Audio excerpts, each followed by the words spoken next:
Is it like unusually dark for you? Ah, well, okay. Never mind, I'm wrong. Weird choice for a menu screen.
Should you get high for this?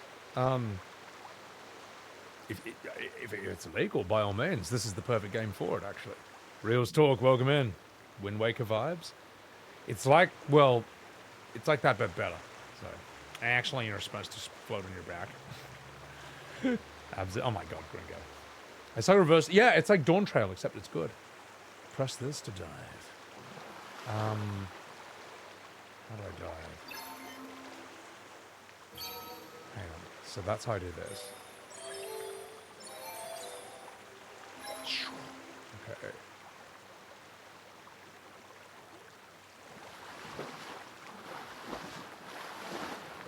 Oh, R2 to dive.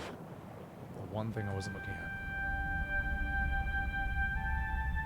The volume is balanced, right? Like it's loud enough, but it's not overpowering me.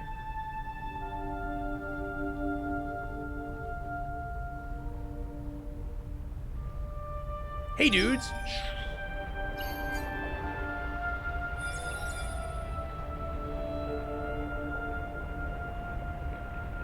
Press that to boost. Okay.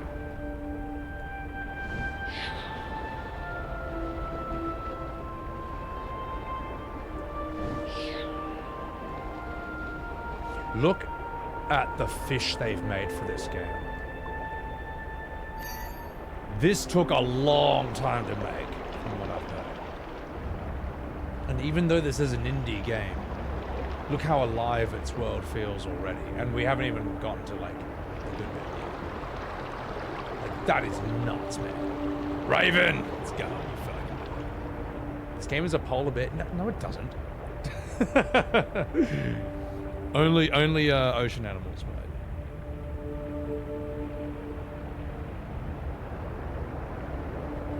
At the end? Ah, well, I forgot. Something like that. But the fish designs and the behavior and the physics of this is just incredible. Alright. Stop fucking about. Hey, look, it's a starmie.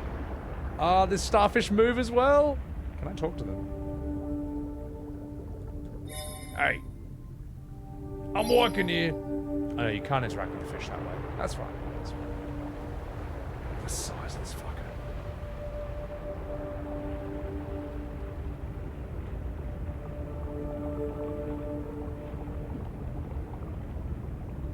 You can ride him as well. Hold L2 and you can just ride fish. It's so sick.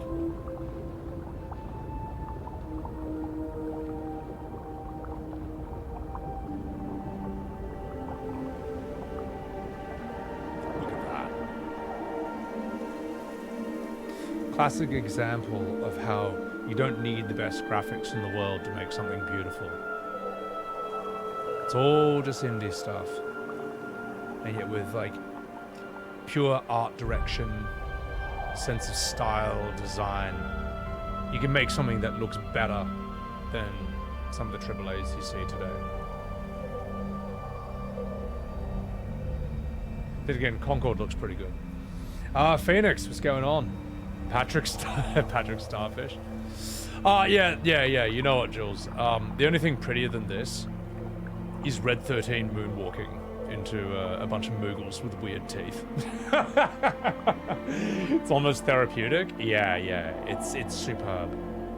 In fact, this is, in a way, it's a step up from Journey in some respects, in just how much denser everything is. But it makes sense for Journey. Journey is like the desert, large open spaces. This is like very densely packed aquatic life. Seaweed and kelp forests, all these different fish, and all these fish are anatomically correct to real fish. They've all got names. Well, we'll see that later on. But yeah, it's cool shit. Endless Ocean, I've never seen that. Red 13 riding a chocobo? Yeah, now that's style, man. So, yeah, exactly, Misty. And it's a thing I miss about games. You know, sure, they looked older back in the day. You know, I mean, you know, everyone knows. But because of that limitation, you just had to make things look as good as they possibly could. Whereas nowadays, the tech is really good, but the sense of artistry and cinematography is less than what it used to be. Come here. Come here, mate. I need you.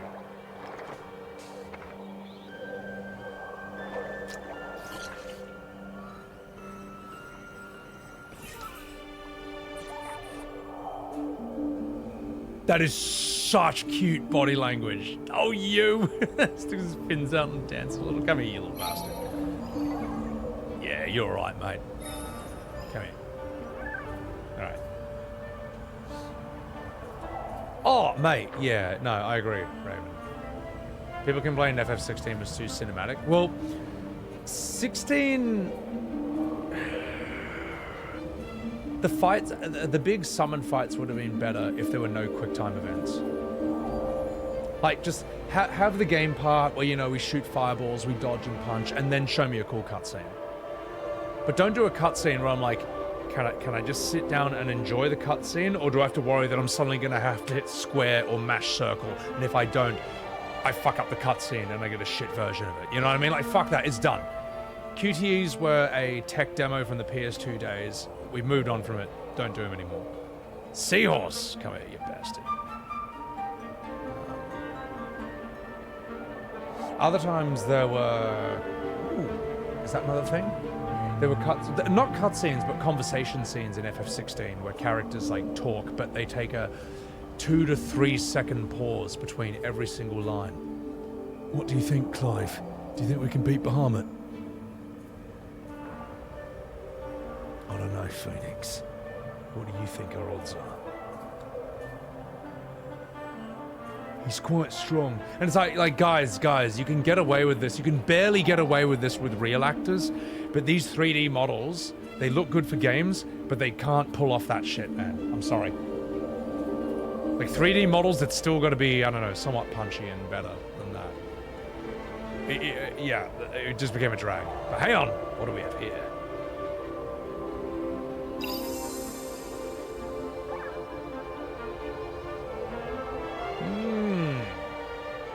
Anyway, enough about modern Final Fantasy games.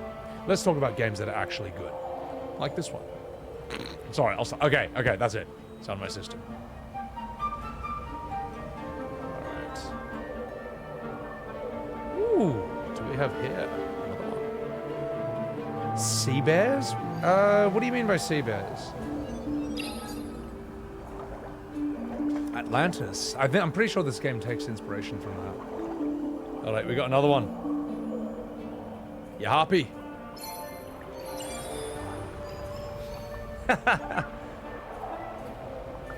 Oh, look at these fish joining in the fun. Come here, you fucking bitch. Okay, I'm gonna ride you. Whee! Whee! Alright.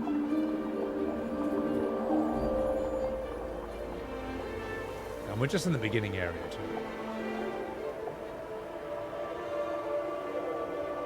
Those sea bears. Isn't that a term for something? I'm trying to remember. Sorry, my aquatic knowledge is a bit rusty.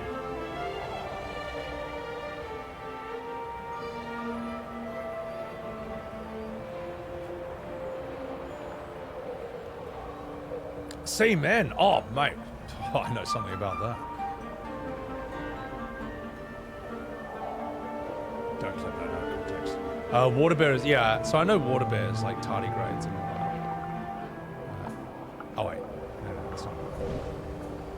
Enjoying yourself, Emmy? Nah, that's good. Ah, here we go. That's what I was looking for. These things are sick. Come here. Now, this gives you a very cool option. How do I do this?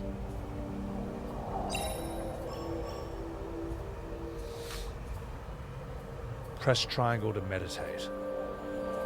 Oh no, touchpad. And there you go. And there you go. Now you can't see it because my body is covering the names of the fish, but it tells you what these are. So here we have a Goliath grouper, or Goliath groper, you know, which is what he used to be called before he was cancelled on Twitter. But if we move further, how do I switch to the next fish? Left stick, okay. Over here we have a black sea bass. He does absolutely nothing interesting. Oh no, wait, actually he's a bit of a playful bastard as he swims around, and we can also move the Did he just fucking... Well, apparently this fish punches other fish into dust. My God, what an asshole. Sea bears from SpongeBob? I never actually watched SpongeBob. I know of it. I've known, you know, a lot of bits of it, but it was also past my time. What else do we have? The male California sheephead. Known for the fact it looks exactly the same as a sheep. In fact, it's indistinguishable from a large lump of mutton. Now, what we can do here, we've got another one. We're back to another grouper. Going on a groping spree with the black sea bass. Come on, give me a different fish. Come on. Nope, that's the same fish. What else have we got? Yep, that's the same fish. Ah, a female California sheephead. Notice it looks less sheep-like than the males. Yep, we've seen you as well. Give me the yellow one. Yep, that's not it.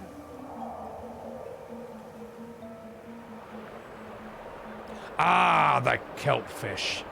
There you go. It's probably the yellow one, or it's the long one. We can't quite tell when they're all grouped together like this. But the main point I'm trying to make is that how alive does this world feel? It's nuts, isn't it? Mike, enjoy your blankies. How do the sheep breathe underwater? I'm pretty sure sheep have gills in their wool. Very symbiotic friendship, yeah. Alright, enough fucking about. There's enough nature for today. Get me out of here. So. Aha! Most scuba diver games feel... I actually feel most underwater games don't feel this way. Like, most underwater games, right? You would be... Let me put it this way. Here's how most underwater games feel. You'll be swimming around, enjoying life, and you're like, wow, look at this, look at that, oh wow. And then you hear this.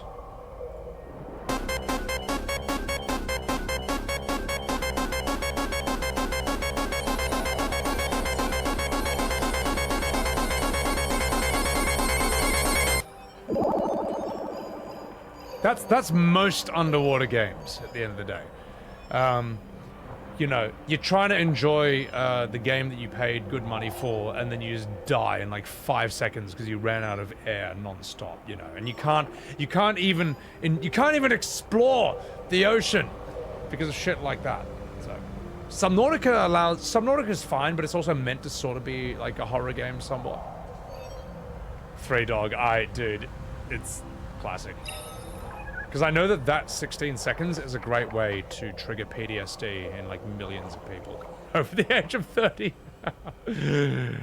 Oh, Ark Underwater. I've got Maneater, but I haven't played it yet. I was like, Taki Bingu, thank you for the follow. Reaper Leviathan, I know. So fucked, mate. Come here. Alright, boys. Do your thing. Yeah, exactly, Greedy. But Subnautica was brilliant in that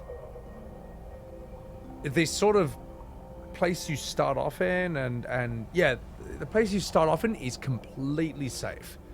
Like, at worst case, you're gonna get like a sawfish, like an ichthyosaur trying to attack you, but it's like, no, you are fine, you are fine. And it's beautiful, and it's immersive, and you don't run out of air too easily. As you go further and further in the game, then it's like, oh fuck, oh shit. Yeah. It's the millennial version of air raid sirens. Shows you how much weaker our generation is. Like in World War II, they were worried about like actual zeppelins and planes dropping bombs on their heads. Our generation, we were worried that Sonic was going to drown.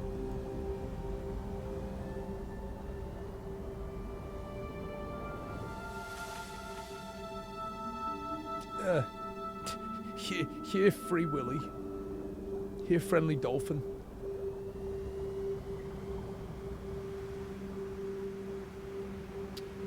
I guess we do still live in a sort of a Cold War, though. Regarding just like, you know, aesthetics and politics in our games. But you're fucked, you know. Evil Spork. That Dilophosaurus. I shouldn't see that. Is this a moray eel? A wolf eel, maybe? Eels are weird. PTSD trigger. The sonic rings. No. What's down here? Nothing. Right, let's go this way then. Ooh. What have we here? See ya.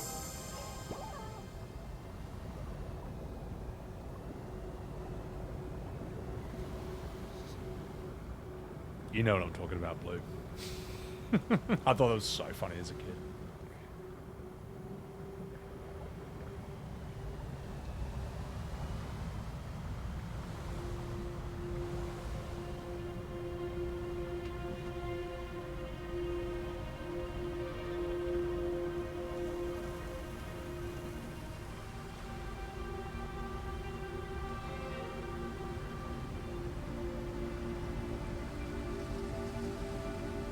Ah, yeah, look at this. You find these dead zones. But... Look at that. Look at that. Stay. No jump. No jump. Just come up. Yeah, it's similar to that Zelda Wind Waker game that had this sort of art style. Except it's just a totally different kind of game. But it's crazy how even with that style, or technological limitations, even that sky looks really nice. Water looks sick, reflections look mad. Are those cat ears? Oh no, there's an explanation for it, I think. This Yoshi Pay made this. Let's go down here. Well, this place sucks. Time for Billy Mays to clean this up.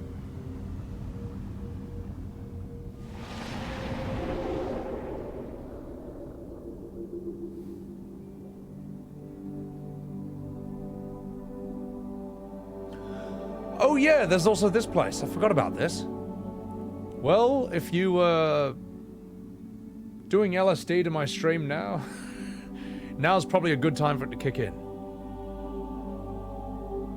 But yeah, I think this is sort of a central spiritual hub that connects all the ocean things. All the ocean zones somewhat. Yeah, it's like a water temple, except without a puzzle that everyone hates. It is on Steam. It is. Alright, let's go.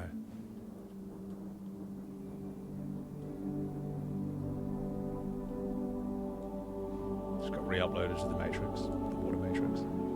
Honestly, I'd recommend chucking this on your wish list and just getting it on special. It's a good little game to have and knock out when you just need to unwind.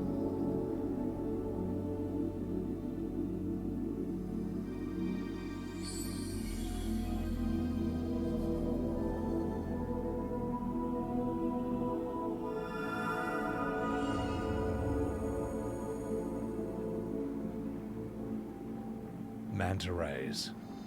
Ah, sick.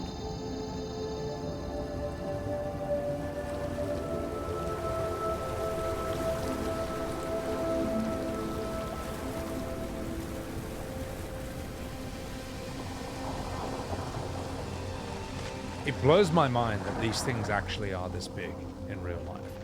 Like, it's almost like a dinosaur level fish. Magical. Shit. Fractals. Yeah, Emmy. It's... Now look at that! Look at that! That's just beautiful. Now, these actually exist in real life as well. If you go deep enough in the ocean, you'll actually find these weird things that look like an ocean underwater, and it's really trippy. But it's actually just brine.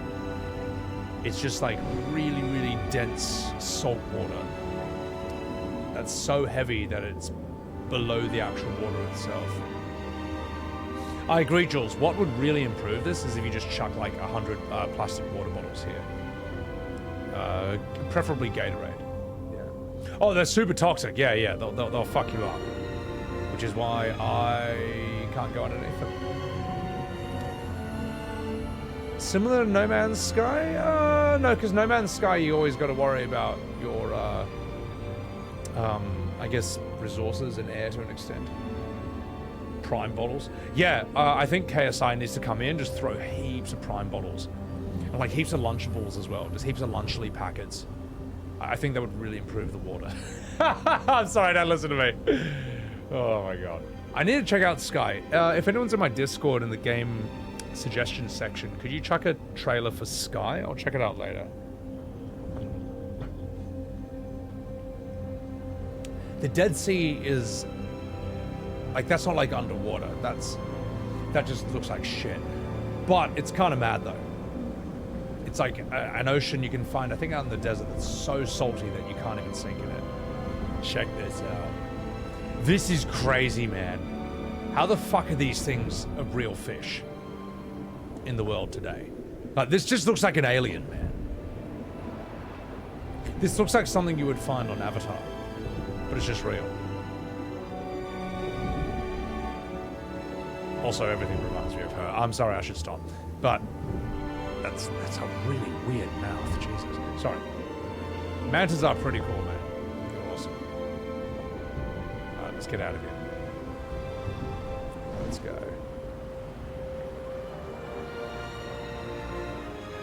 Just stunning artwork in this game.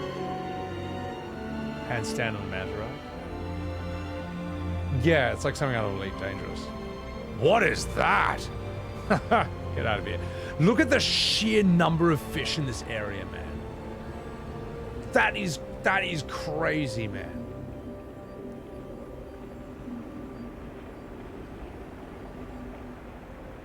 You know what this game is missing? Is just like tons of lag from all these fish swimming around. If only this game had heaps and heaps of lag, then it would look like a true AAA. Oh well, better luck next time. Alright, how do I get out of here? Up? Oh! Ooh, what do we have here? Whoa. Brace for PvP. That is too much too. There we go. Yeah, their budget couldn't support all the lag. Let's meditate. The giant Trevally. Different from the small Trevally. This underwent enlargement surgery, and now look at the size of this fucker. What else do we have? It's a unicorn fish. I wonder why it has that name. What is the purpose of that thing on its head anyway? That's heaps bizarre. Over here we have more unicorn fish, and there's a yellowtail snapper. Possibly something you had in your sashimi the other night. What do we have here? A rooster fish! Aptly named by the large crest on top of its head. As you can see, He's sifting around, looking for trouble, ready to fuck someone up. Yep, we've seen this. Give me a manta ray. Yep, we've seen a Trevally. Yep, we've seen you. Come on, give me a manta ray.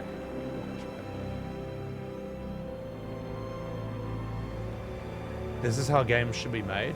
I disagree, because this requires effort and skill and actually caring about what you're doing. Honestly, I don't think there's any room for that in the gaming industry anymore. What if we did stuff for cheap and we did it with the intention of upsetting the player base and annoying them, and then blaming them when they don't buy it?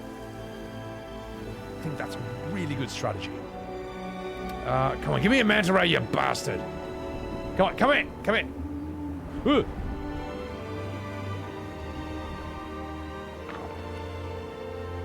They eat, I forgot, yeah, they eat each other. He's just going around eating other fish, you fucking Gronk.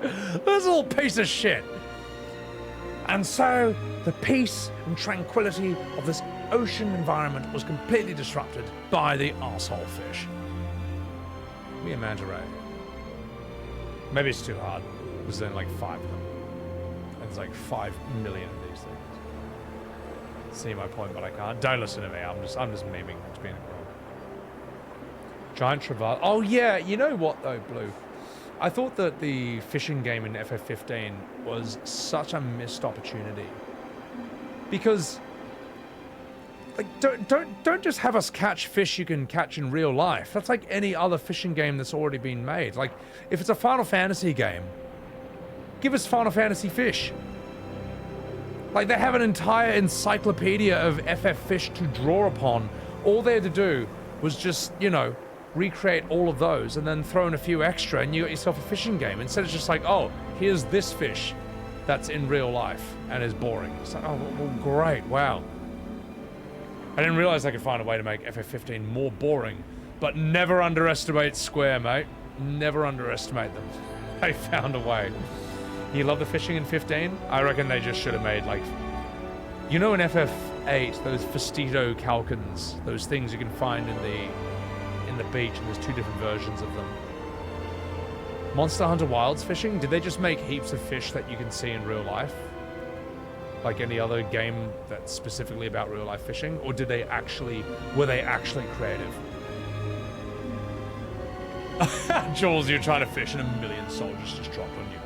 Custom fish, but that would require like actual creativity and ideas. And God, you're talking madness, like from a different time period. Jukebox Gorilla, we'll see when the game comes up. What's up, Jukebox? Welcome in. Welcome in. Good to see you. They had their own ecology. Nah, good on them, mate. Tell you what, I can be okay with FF15 doing the thing where all the food sort of looks like real food, but it's just like, you know, behemoth kebabs or, I don't know, Iron Giant wings. But the fish thing pissed me off. I'm like, mate, come on. Kill him, mate. Fields of Mistra, okay. Am I going the right way? Maybe I just do this thing and fuck off. Alright, let's get out of here. I'm in Atlantis. It's like one of my Japanese animes. Good night, good night, Neon. Xenon, take care of yourself. Yeah, it must be different. Ah, look at this. Look at this. Yeah, this is so Atlantis, man.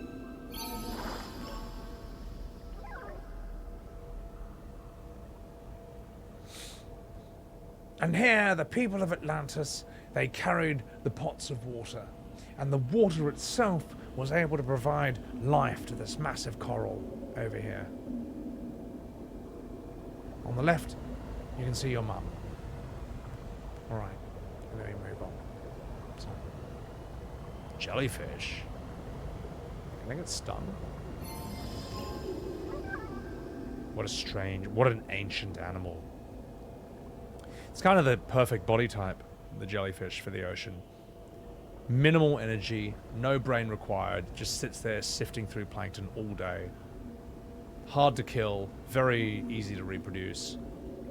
And if it wants, it can just get really poisonous and fuck you up. So, I have not played Stray.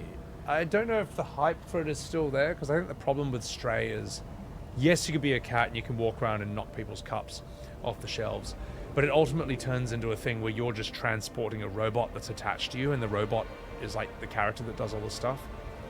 I don't know, I feel like they haven't made a truly good cat game yet. Like, there needs to be a cat game. Like, there was another one I saw Preach play. You fucking dickhead! Hey! I needed that! Now I've only got 2 left! You shark bastard! Fuck me. It's a fucking megalodon.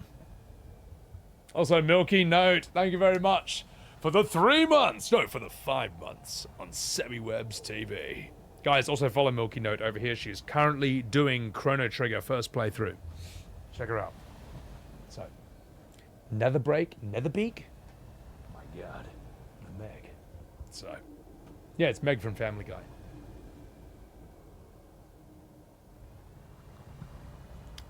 Notice how it does that out of the blue, cuts the music off, and then you have to swim over this.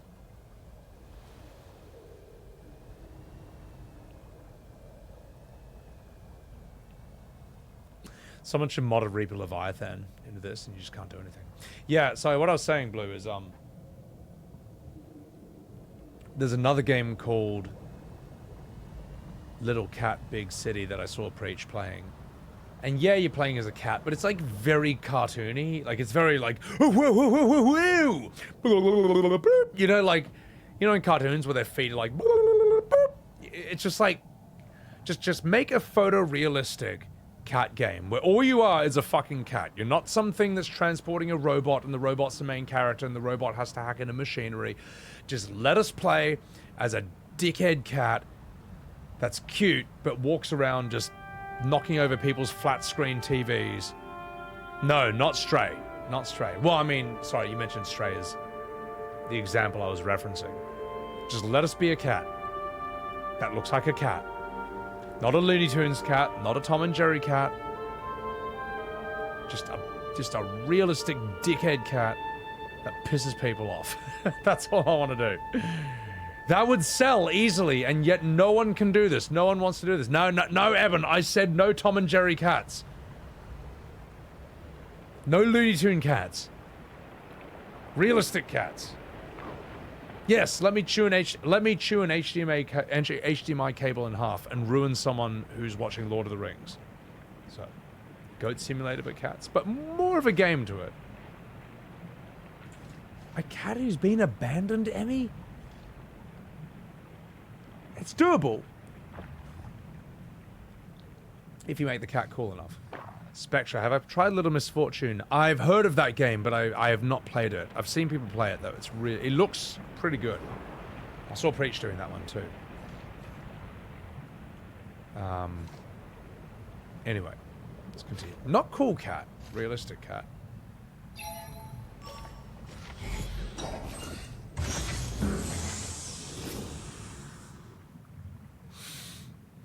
I didn't realize the Illuminati was here.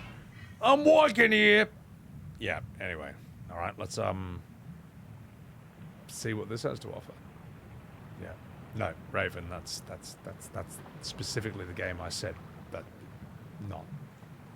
That's the game I said not. That I'm not gonna play.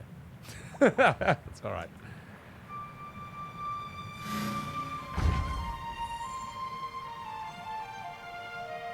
All they need to make is a game where it's a hyper-realistic cat and it's like Untitled Goose Game.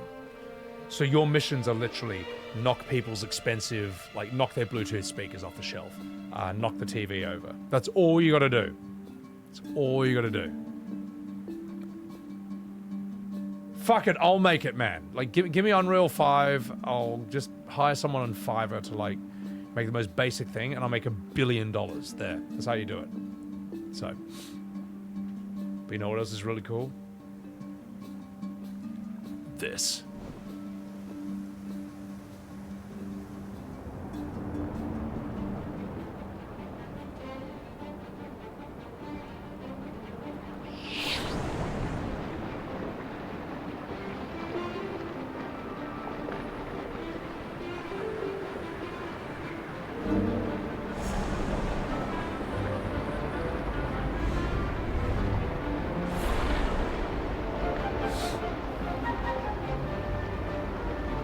And so, as you get pulled along the great Antarctic current, Super Saiyan groupers turn Ultra Instinct around you and join you like a massive school of fish.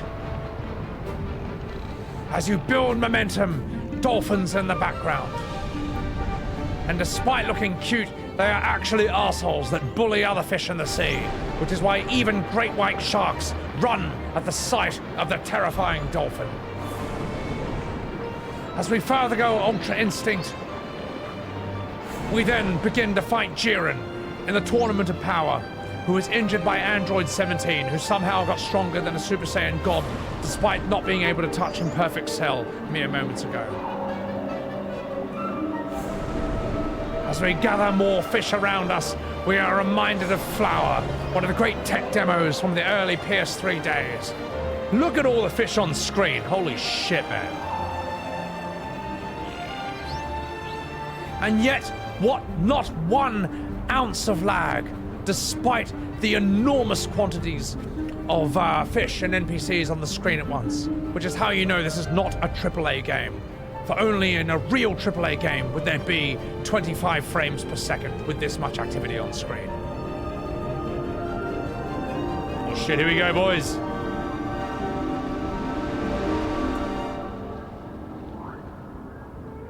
Beautiful. Just fucking beautiful. They stole that from Journey? I don't see any sand or desert anywhere, so, no similarity at all.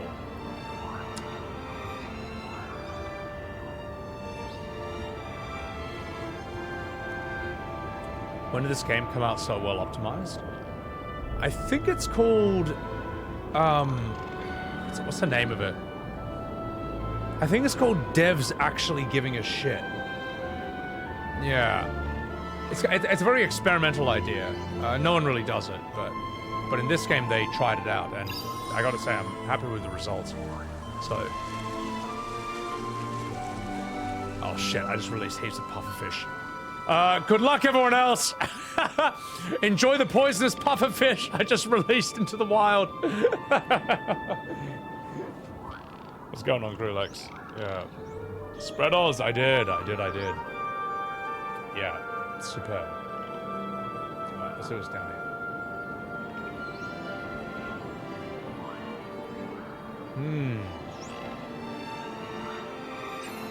Yeah, you better close up, mate.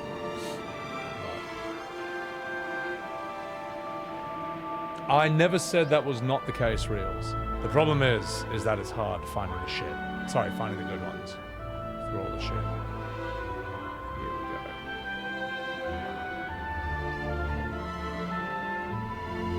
Sick, though. Aha!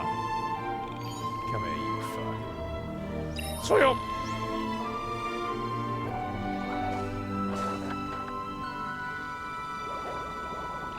Wake up.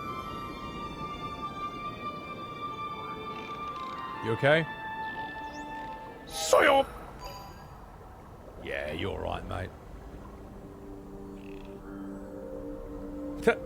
Nah, thank you, Rug. Nah, Portal 2 was sick. Hey, come here. Whee! Whee! Hey, look, Ma! I'm riding a dolphin. Where are you gonna go? Hey, Billy. Billy, you wanna say hi to chat? Yeah, my kitty's back. He's probably annoyed that I keep picking him up. But, Billy, you know what, mate? I'm the only one in town, mate. I'm the only one here. You got no choice. Come here. Come here. Oh, I just climbed into me. I'll tell you what, I'll let my cat just, like, get comfortable and sit on my pillow for a bit. Because if I pick him up too soon, he'll be like, well, this sucks, and he'll just leave.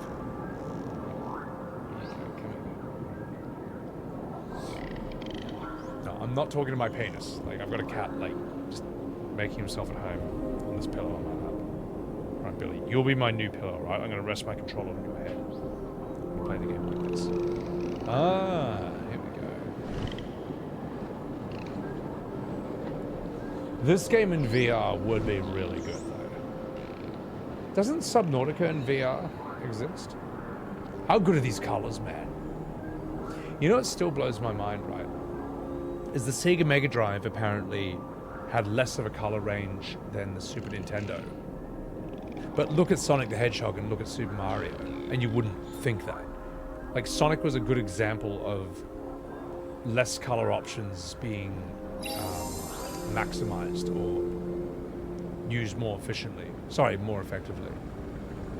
Ooh, actually. Let's get on that shark head. Maybe there's more fish I can release first. Beautiful artwork in this one. It's fucking beautiful.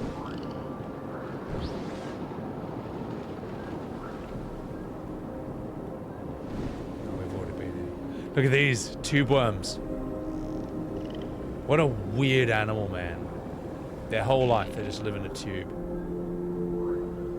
When they see an Instagram model, they pop out and I'm sorry, yeah, sorry. But anyway. There we go, that's what we want. Let's go sit on this guy's head. Come here.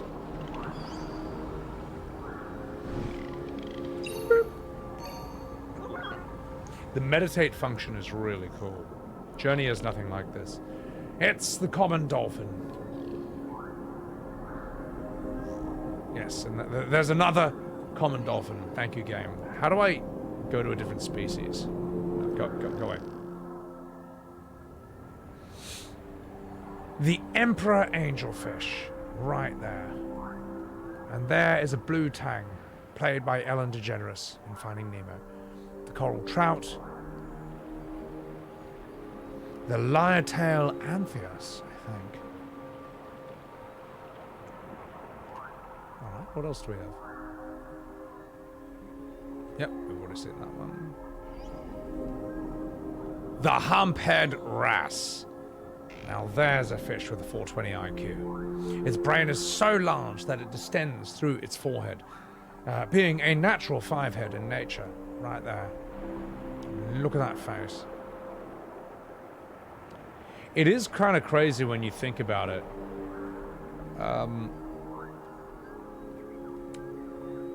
Whether you subscribe to evolution or not, it is pretty crazy looking at how a fish's face kind of just still has the same face that we have. The eyes, the mouth, oh fucking hell, and then massive gronks as well. That sort of basic design can still pervade or persist over hundreds of millions of years. Obviously not true, because the Earth is about, 200 years old, but, if you believe in such things. What else do we have here? Yep, we've already seen that. Yep, alright, I think we've seen everything. Let's get out of here. I've never seen Tremors, so I don't know. Europa, is Europa a game? Alright, let's unlock some more dangerous fish. Some more dangerous pufferfish in there. Graham Hancock? I do know who Graham Hancock is. He's interesting. I mean, like, his whole thing is... Wait a minute. Yay! I've released sharks into the environment too. That'll fix it. Yeah, well, Graham Hancock's whole thing, from what I've seen, is basically there may have been advanced human civilizations before 12,000 years ago. But then there was this cataclysmic event that kind of killed off most people. But there might still be evidence that this happened 12,000 years ago, and before then there would have been potentially advanced civilizations. Honestly, not that unbelievable, not impossible, but you need a lot of evidence for a theory like that. So, whatever, fuck it. Keep showing us more evidence. I'm down. I don't really care either way, It's like, no, it had to have started with the ancient Egyptians, so geez. It's like, yeah, whatever. Even the ancient Egyptians say that they don't know who made the Sphinx. That they inherited that civilization for someone else, or they're the caretakers of that civilization. Again, it's hard to figure out what they're saying, because their script, their hieroglyphs, are so different from, well, really any form of writing we have today. Ooh, what do we have here?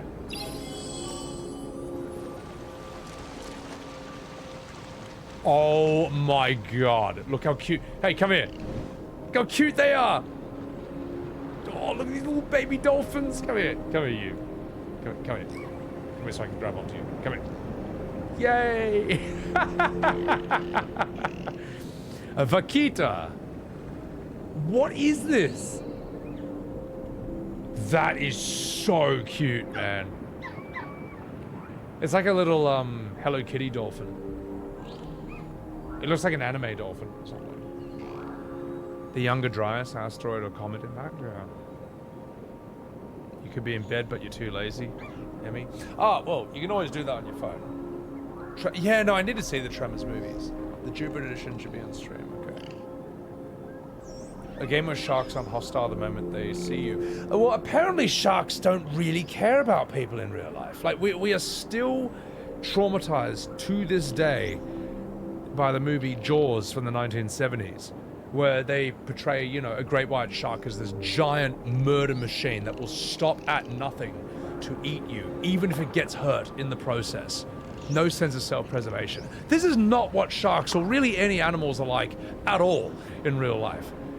Like, there'll be predators that will see herbivores and it'll be like, I could probably take that down, but I might get like a bruise. I might get a bit scratched in the process, so I'm not going to do that. Most predators just go for things that are much weaker than them. They don't see something that's like, oh, that thing's way stronger than me, but I'm going to try and kamikaze into it anyway. It makes no sense in evolution. It doesn't make sense at all. Yeah. Sharks apparently don't even like the taste of humans. If they ever do bite you, they think you're a seal. But even after a nibble, they'll be like, oh, fuck, this thing tastes like shit. So, yeah, what a shame. What a shame, though. But the idea of it is so scary that it still triggers something primal in us, you know, 60 years later to this day. Yeah, something like falling off your chair kills more people than sharks does a year. More likely to die from a vending machine. What about that guy who backflips off a vending machine and hits a wall and then his face on the ground and breaks it?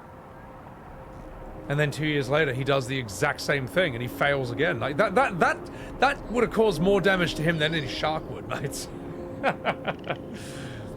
Alright. I think we've seen enough, boys. Let's get into this. Opportunistic predators? Yeah, so even if you get bitten by a shark in nature, it's actually just testing you. It's like, what is this? Is that a seal? It's like, tastes like chicken. No, and then they're just like, ah, fuck, it's not a seal. Fuck this thing. Look at, what are these? Look at this beautiful rainbow fish right here. That's a beautiful design.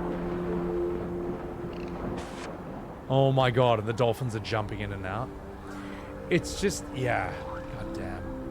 The sheer effort and attention to detail and the research they did in this game is just fantastic. But alright, let's get out of here. Fish are boring and gay. Don't listen to me. Oh, that's a reflection. Alright, boys, do your thing. Let's go. Dolphins can get high up pufferfish. Well, they seem smart enough to do drugs. Cats do drugs. Cats do catnip. Leopards eat yaji leaves, which make them trip balls. Monkeys will steal your alcohol on resorts. So, yeah. You know what I'm going to steal? The cinematic moment. Let's go. Begin. No, this way.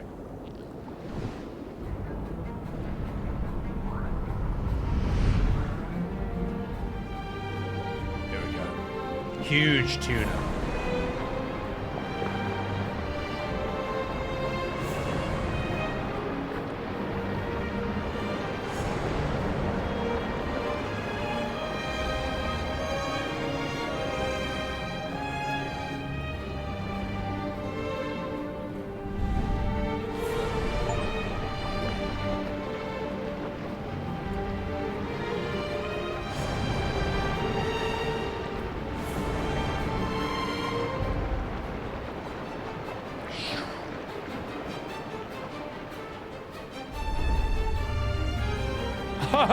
shit!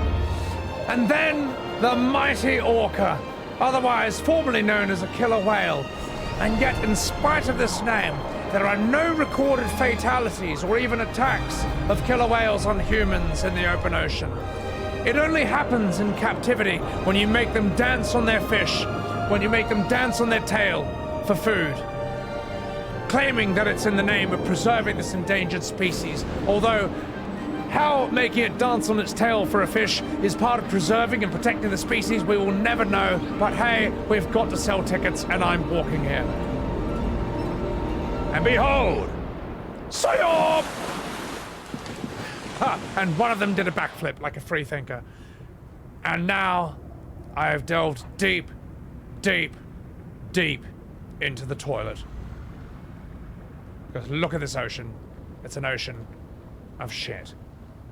Lemurs get high off millipedes? Yeah, I saw that in the documentary too. That was heaps good. I think we've seen the same thing.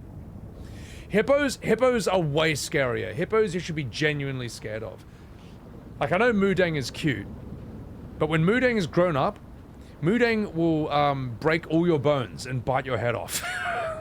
Hippos are fucking terrifying. Also, Silly Kicks, welcome in. That was Willy. Yes, it was Free Willy, for sure. Millionaire went into territory with that long. Oh my god. Whoop. Yeah, it's fine. It's on my side.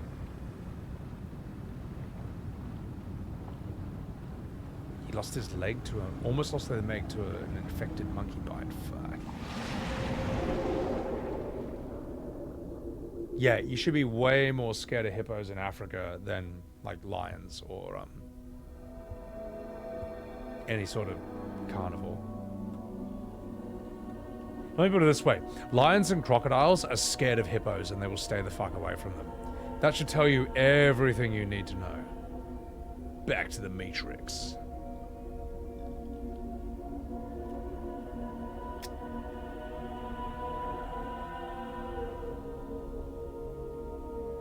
So I'm just taking a moment to appreciate this game's design and artistry. Very fractal based, these designs. But it's crazy that fractals appear in nature as well. They're just kind of like a normal thing that happens in rocks. Is that an Ammonite? Do I look like I'm playing Pokemon to you? Obviously it's a Kabuto. Now, let's go over here.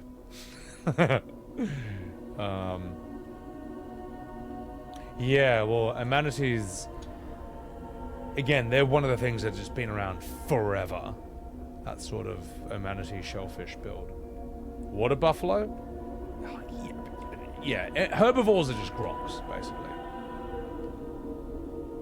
Wait, did that, Emmy? Oh, okay, that's really funny. Well, probably deserved it. Or not, I wasn't there. Manatees are really cute, though. The sea cows. This huge, big derp, like, seal things. Ah, here we go. Releasing orcas back into the wild.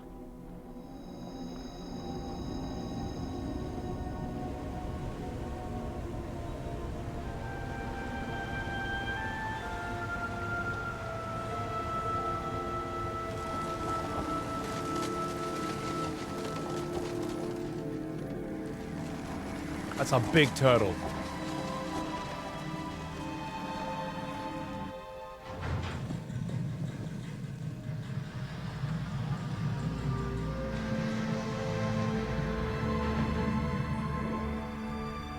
Alright, let's check it out. It's the most vulnerable thing in the sea. Well, this is so harmless and so friendly. I want to see the big turtle.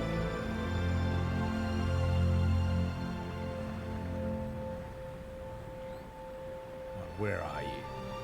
You fucking bitch. There you are, you bastard. Come here. Come here. Have you ever seen them slide up to a beach and eat a seal? Oh, orcas. I've seen them punting seals into the air. Wow. So a green sea turtle can actually grow to be this big. That is crazy, man. Awesome animal as well. So chill looking. And like heaps cute. I just like flaps its like flippers. Looks like it's just fine. Yeah, I never heard of that one, Emmy, of orcas like capsizing someone's boat. Well, I guess I was wrong. You go to the aquarium 5 times a year. I would love to, I really want to do an IRL stream in the aquarium, but I worry that the Wi-Fi is going to be really bad. Come at you guys. Like, you could do a YouTube video there, but a live stream might be very difficult. The chances of survival are small. I know! It's something that annoys me about nature heaps, right? Is that, come here, come on, let me ride you, you bastard. There we go. Like, seagulls will fly down and they'll eat baby turtles after they hatch and, like, you know, hatch on the beach and running to the sea. But if you try to interfere, if you actually, like, chase off the seagulls, that actually makes things worse. Then the ocean expects that more baby turtles are going to survive that year than usual. And I think, like, it just fucks up the ecosystem somewhat. And then there'll be more seagulls to eat more turtles the next year, and then you can actually like hurt their numbers in the long run. It's some shit like that. Like, as fucked as nature is, you kind of don't want to interfere with it. You kind of end up making things worse. Like, I remember seeing this really interesting study, and I think it was Yellowstone Park, where the environment was, the ecosystem was getting decimated. Like, too many deers are basically eating all the plant life, all the vegetation. And the way they solved this was they introduced predators. They introduced wolves. The wolves hunted the deer. The deer was smashing the trees and the grass and all the greenery less, which meant the greenery grew back way more than it was allowed to before. When the greenery grew way back, more bugs came back, more birds came back, more small animals came back, which meant more deer were able to live, and then more wolves were able to live, and all the wildlife actually flourished with the introduction of predators. So you actually need shit like sharks and lions and all that crap. Because they got to curb the things that are eating the greenery that feeds everything, you know. It's just, yeah. Nature's one of those things, mate. Because I just see a million wildlife videos where, when the wintertime rolls around, the gorilla simply freezes to death. Yeah, I forget if that's from like a show or something. Futurama did like a funny version of that, where after all this effort, like everything just dies and it seems pointless. And it's like, and that is the way, for nature is horrific and teaches us nothing. Which is such a good punchline at the end of all that. Why do they live? Why do they die? No reason. And that's the end of that episode. So stupid. Oh, Norwegian. What do orcas taste like? I hope we never find out, mate, because we don't need to make orca sushi. So. Artificial light? Because of the moonlight? Ah, so it confuses them. Yeah, okay. It's crazy how some animals, like, I think albatross or something, have magnets in their eyes that help them sense the Earth's sort of natural compass and North and South Pole, and that's how they navigate such enormous distances across the ocean. Crazy shit, man. Crazy shit. I mean, it's all fake though, because the Earth is only like 300 years old, and, you know, it was made by some guy playing The Sims. But you know, if this was true, if it was true, which is not, it's just me playing The Sims, it would be interesting. Ooh, what do we have here? There we go. And so the Atlanteans worshipped the great white shark, and then were cancelled for racism. But after that, they found another shark to worship, which we're going to see later on in the game, as far as we go. But look at this. This design is really cool. So the original Journey is very sort of like Middle Eastern.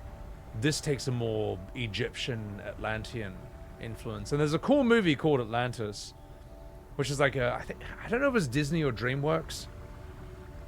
It was sort of like underperformed for its time, but if it came out in this day and age, it would be considered like the best movie of the year. Air-breathing sea creatures in general are very fatty. Not the tastiest in the world, greasy and mushy. Yeah, no, well, you know what? Good. Simpsons, okay. No, Atlantis is a good movie. Hey, wait a minute. I see you, you bastard. Oh shit, we got quite a few sharks here. Now this is a fascinating phenomenon you can see in nature. A great bait ball. Well, basically, all these little fish can figure out that other big fish want to eat them, so they gather together in this giant tornado, safety in numbers, sort of bait ball. And there is a safety in numbers to an extent, but it's also a giant magnet for all these sea predators. Sharks and sailfish and birds that just shoot in and out, and you just gotta hope you don't get eaten. Yeah, Treasure Planet was sick too. Even Road to El Dorado is pretty good. And The Prince of Egypt. But movies were so good at that time that those movies were considered mid. Whereas today they'd be considered like, you know, A+. Let's go through it.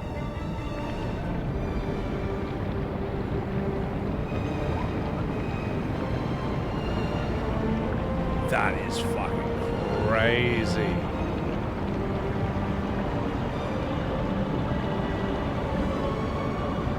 Holy fucking shit. Look at this. Oh my god.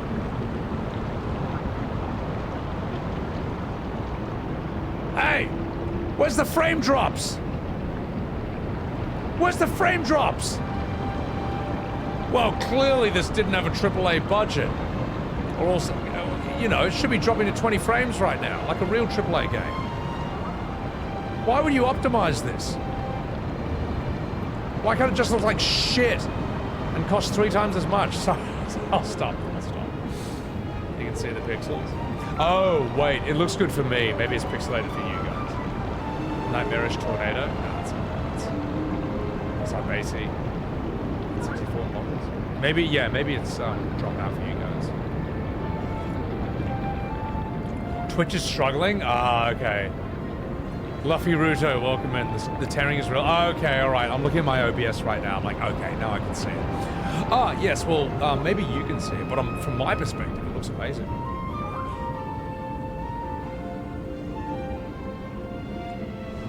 Wait, come here. Come here, you. Come here, you. Come here, you. There we fucking go. Come here! It's a humpback whale. Also known as a backshot whale. And as you can see, it is enormous. And when it comes up for air, it can swallow enormous quantities of fish. But what's incredible about these humpback whales is that despite the fact these are massive, like even longer than a bus, these are still something like half the length of a blue whale. Like a blue whale is fucking massive. Like this is already like stupidly huge. This is like an alien right here. And then a blue whale is just like more than twice as big as this. So sick, man. So dope. You want a pet whale? That is something you should never, ever aspire to have, mate. These things are not... You cannot keep these in an aquarium, man. Like, this is meant to live in the ocean. And it's crazy to me, like, I think they've never been able to keep a great white in captivity either. Like, it just dies. It just can't... It can't handle captivity. Look, yeah, and Free Willy, like, these things did not evolve in a tank the size of an Olympic swimming pool, you know. It's like when you see a bird in a cage that's like a whopping 2 foot wide and 3 feet tall. It's like, wow, flight certainly evolved in circumstances like this, you bastards. But anyway, sorry, that still pisses me off. And if you're offended, don't worry. The bird is suffering more than you piece of shit. So, whales are cool. Dude, Balmung, I love whales, man. I find them just like... This is something you would expect to find on an alien planet. Yeah. Like, there's so many animals where when you're a kid, you're like, oh, okay, I know what that is. Now I can move on. But as an adult, if you really look at these things, you're like, wait a minute. What the hell is that? That thing is... Look, they can even clip through other whales. Isn't that crazy? They have teleportation. Or they're like what's his name? The guy looks like Tintin in My Hero Academia who can phase through people. It can do that as well, apparently. Anyway, let's get out. Well, zoos, look, I think there's a zoo where they've built an entire sort of like giant enclosure for a gorilla or a monkey. I think that's a bit better than a cage this big with a bird inside it. Yeah, it sucks, but it's a bit better. And you need like conservatoriums, because there's always some arsehole who's going to try and poach that. Because they think that if you grind up its hand, it'll make your penis bigger, which it won't. But you know, maybe it will. Maybe there's like a 0.000000001% chance. And hey, that's better than 0. So, what is this thing? An oceanic white-tip shark. Okay.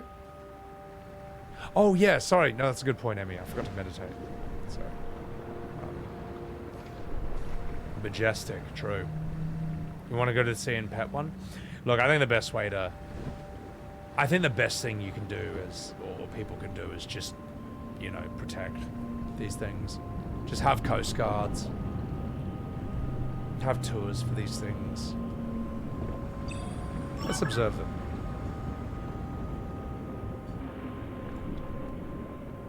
Wow, I don't care about that at all.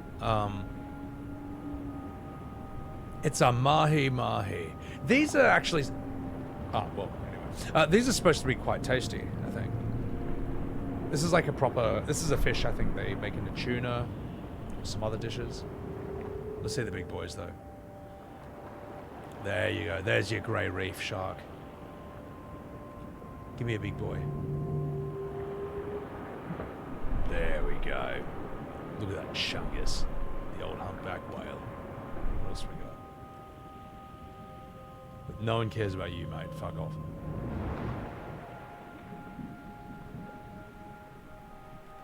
Wow. Halfway across the area. See something no one cares about. You had a desert facility called Odysseus.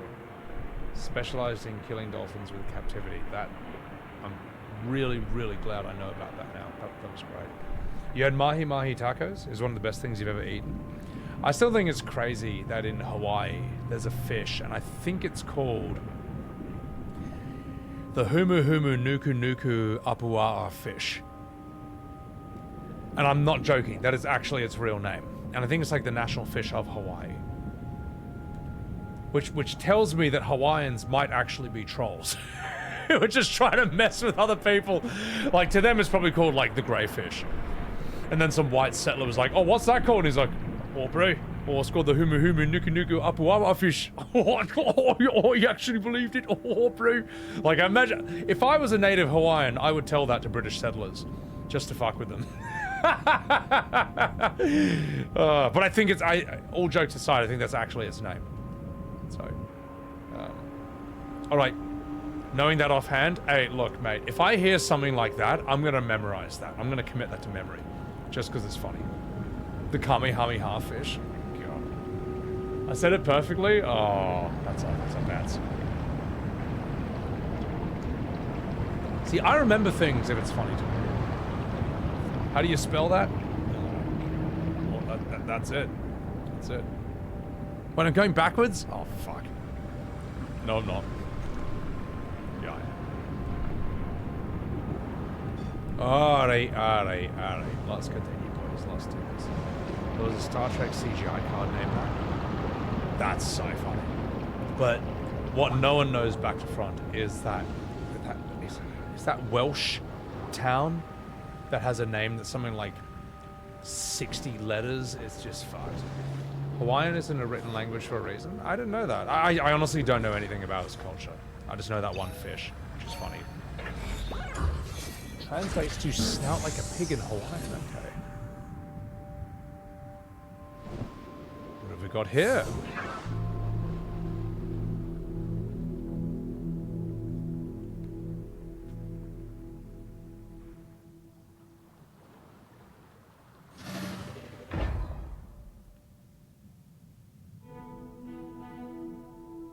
Gordon, welcome in. So you spell it that way But no, yeah, it's spelled Lanfe Plilin Guililum Guililum Plilin Guililum Golon Gogo Goth. But being from the UK, that means it's pronounced Fanshawe. Because that's what you British people do, alright?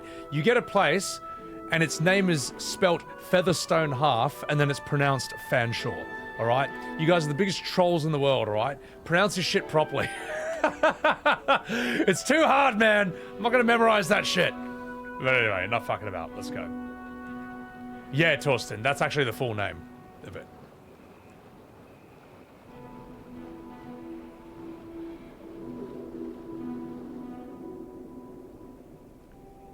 Look at this place. Holy shit.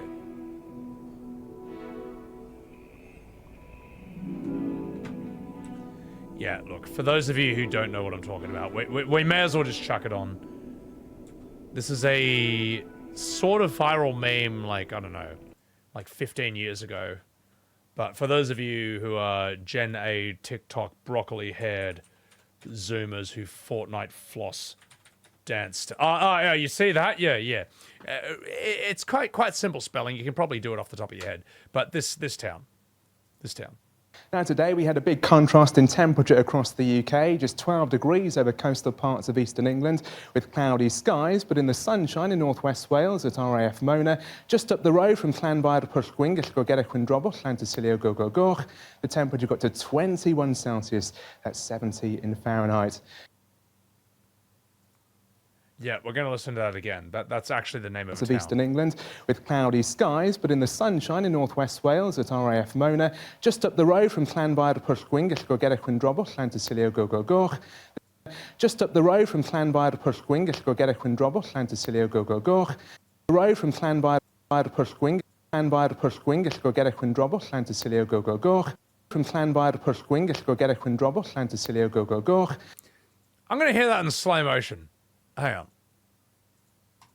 From Llanfair Pwllgwyn, Gellgorgera Chwindrobwll, Llantysilio Gogogoch. The temperature... Mate, you're fucked. But you know what? He earned his paycheck. You know what the really funny thing is? When I worked in demolition, there was a Welsh guy as well, and he was a real asshole. And I even referenced this to him, and he's like, oh yeah, he didn't pronounce it right. Oh, yeah. Just the typical British thing of nothing is ever good enough for you. So, yeah, the usual thing. I love the Brits, but my God, could he pronounce it right? Oh, no. Oh, my God. You know, typical of any human being. We're like, oh, yeah, that was shit. So, oh, how, okay, well, what have you done?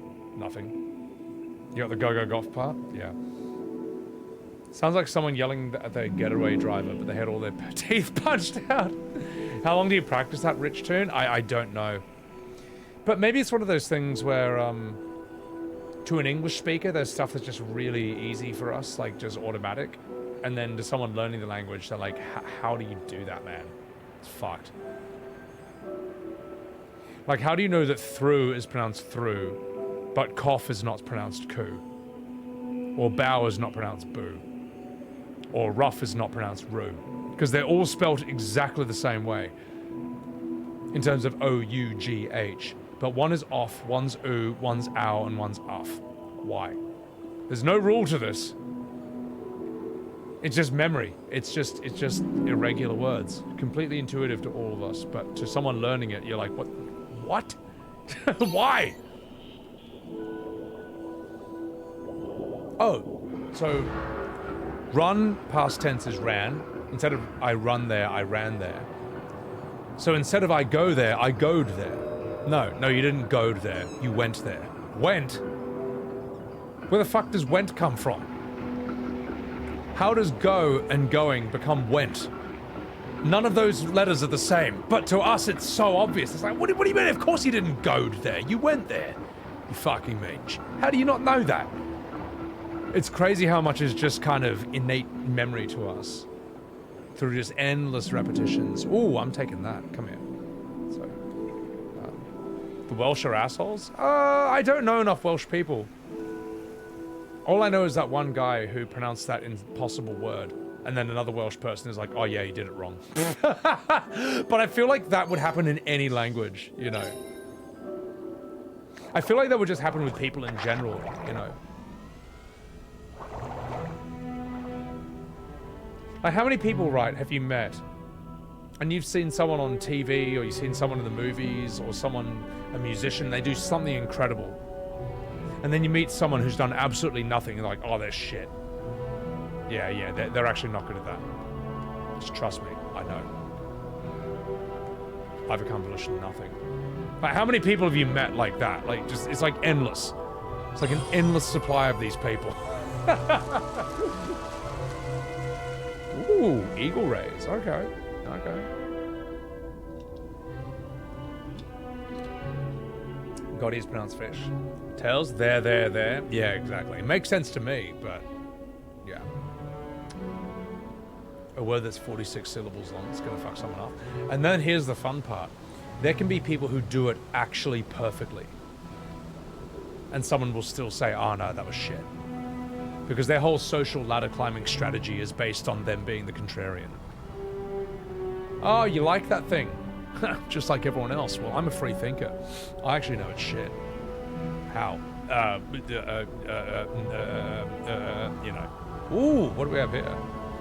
Is that a fucking lobster? Hey! Clip through the wall. Your friends and I used to gamble on the National Spelling Bee.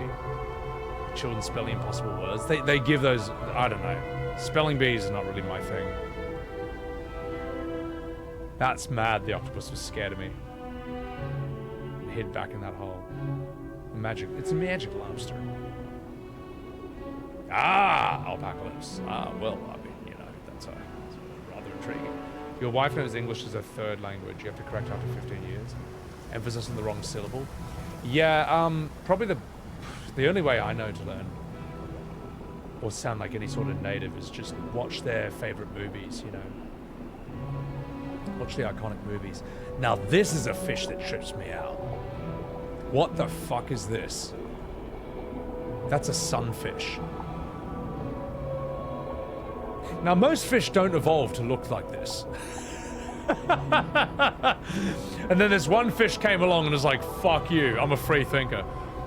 I'm gonna evolve into the weirdest, dumbest looking design ever, and also just be bigger than everything else, because fuck you. I don't know how this thing moves or lives, but it's so funny, man. I kind of like these things. I almost thought I was looking at, like, I don't know, maybe an injured fish, maybe it lost a body part or something, or maybe it was like mutated or deformed when I saw this for the first time. It's like, nope, they just all look like this. They're the size of a fingernail on board. They're such gronks, man. Yeah, it's like a vertical manta ray. Yeah, it looks like a 3-year-old who drew a fish, but it just became a fish out of spite. Your favorite area? You never played this, but you love this area already? Oh, Emmy. Wait till you see where this game goes, to my memory. All right. Sorry for missing some chats, but we will continue onward. Ooh, maybe I can release something out of this. Let's go. Manatees? Did I miss one? Oh, we'll find it. Come here.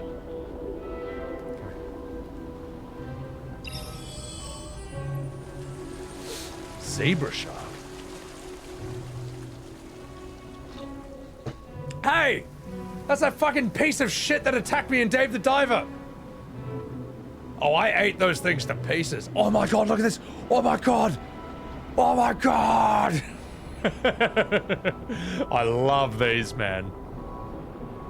The manatee, otherwise known as the sea cow.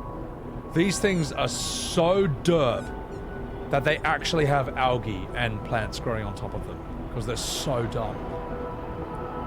Look at that big dopey face. And these things will swim up to you in real life and they'll just like say hello and nudge you and nestle up, like nuzzle up to you. And they also have bad breath as well, which is really funny. Oh, you big fatty. They're so cute, man. They're so adorable. Dugongs are different. They're more like a seal. Well, I guess this is a seal too. They're different though, apparently. Yeah, 510. Flounders look fucked, man. Like, Little Mermaid flounder is cute. Real flounders are not cute, man. They look like Picasso paintings. Goobus more like frogs, I guess. All right, now fucking about. Let's get out of here.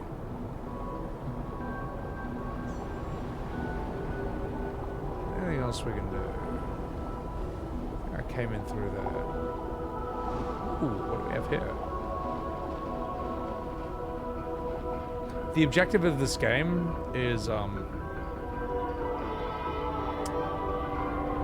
was gonna make a really offensive joke, but no, the objective of this game is, it's like Journey. It's sort of like a spiritual thing. It's not like a, like I'm not trying to eat the fish or kill them. There? Maybe I go this way? Ooh, nah, it's just an Easter egg. Yeah. What Arag said, basically.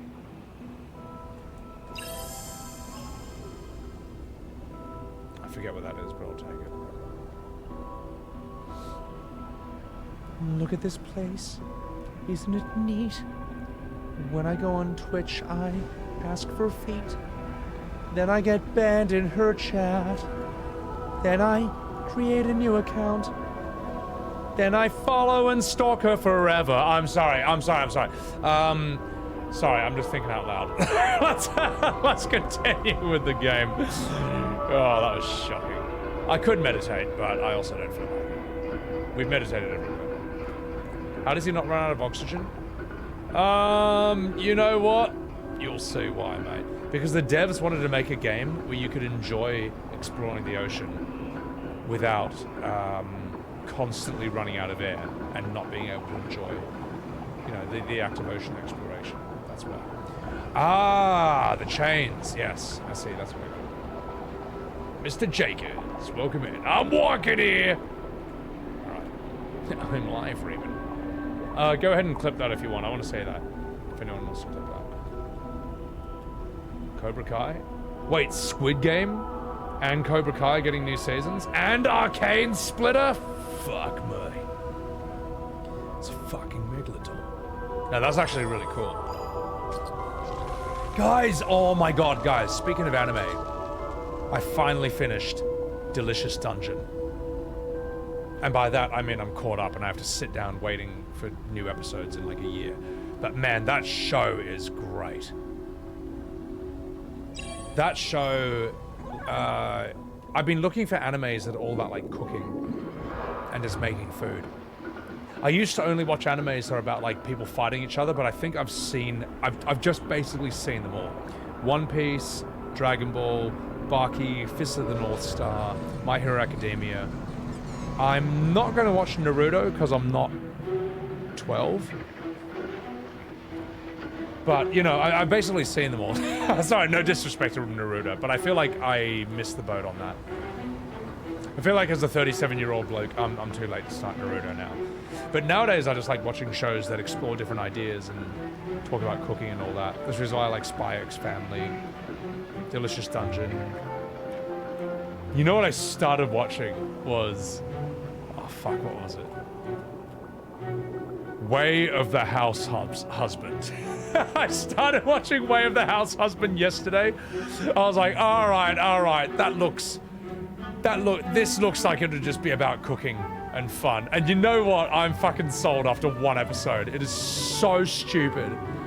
It is such a... I love how the Japanese will take the simplest, dumbest idea and then they will just fully commit to it and take it absolutely seriously. And for those of you who don't know, it's about an ex-Yakuza boss, like an ex-Yakuza legend who just becomes a house husband for his wife, who's a salary woman.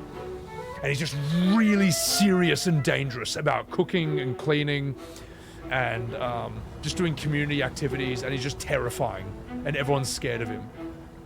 But like he's all like, even the shopping is intense, man. It's just I don't know. I like shit like that.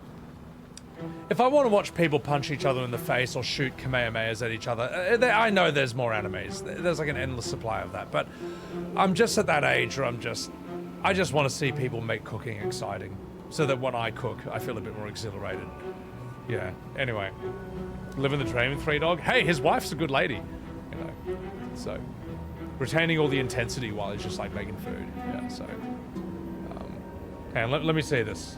Let me see what you clipped.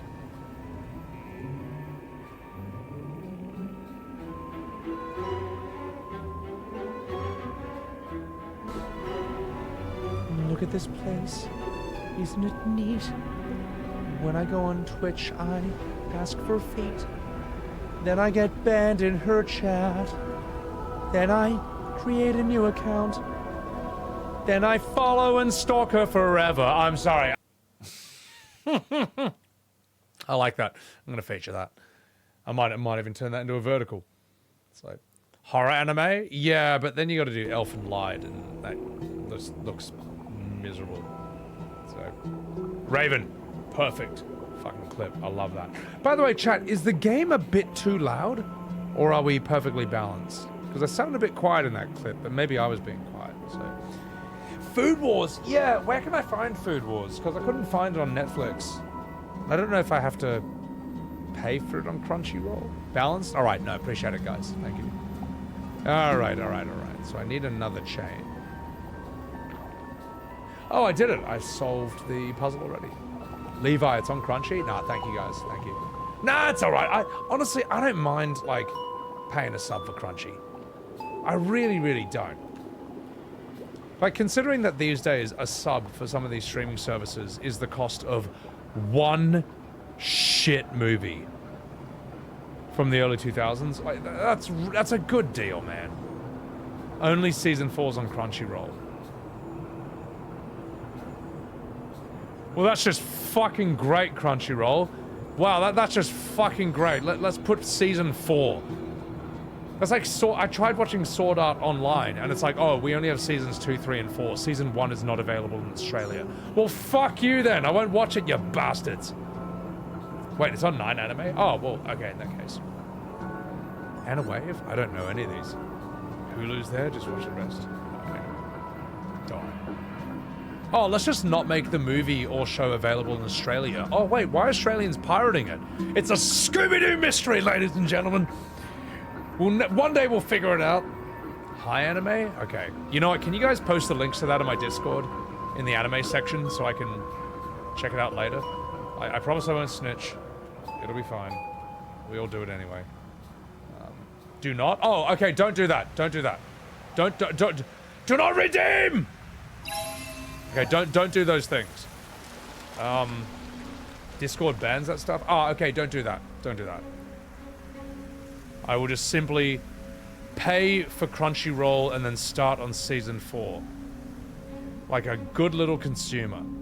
I'm glad I have these options. It really discourages piracy. Ooh, hey, what is that? It's a lionfish! It's poisonous! Anyway, let's get out to... let's go do something, let's get the fuck out of here. Let's progress with the game.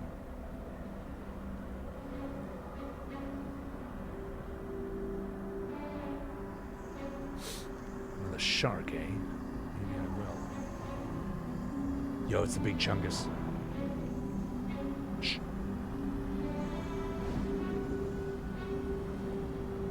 Hey, dude.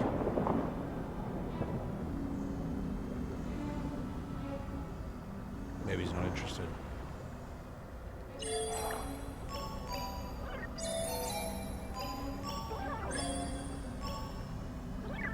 So that's more a statue of him. Thing to meditate on.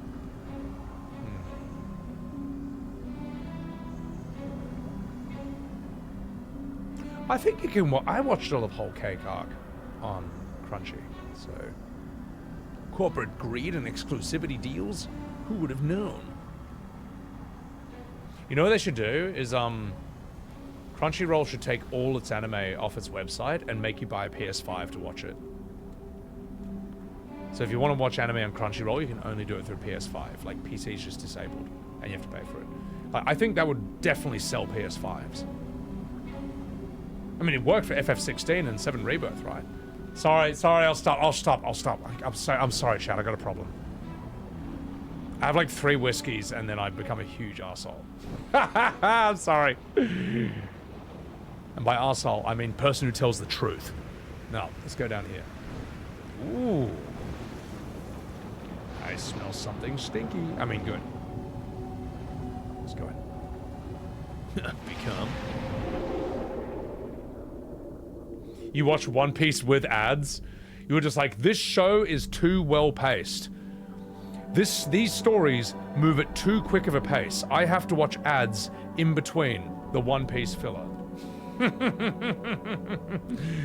Oh, spitting facts? Yeah, I don't know. This time period is a bit allergic to that.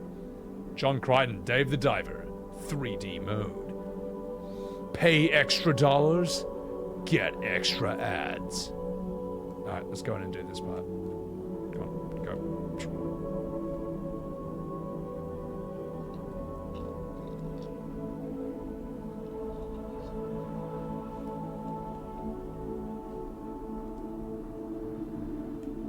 Wait, I might have overshot that, but it's fine.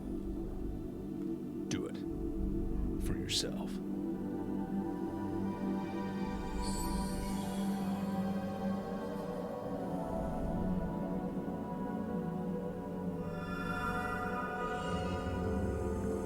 Wow, we got whale sharks out of this one. That's cool. That's very cool. I like how the biggest animals in the ocean are actually, like, not harmful. But it also makes sense how they grow to that size. Like, we're all scared of megalodons and, you know, Godzillas and all that. But what are they going to eat? What do they eat on a regular daily basis, several times a day, to get that big? Like, we don't have an answer to that. Whereas blue whales and whale sharks, it makes sense because they're specialized to just eating the millions and billions of tiny animals and plants that are just in the water everywhere.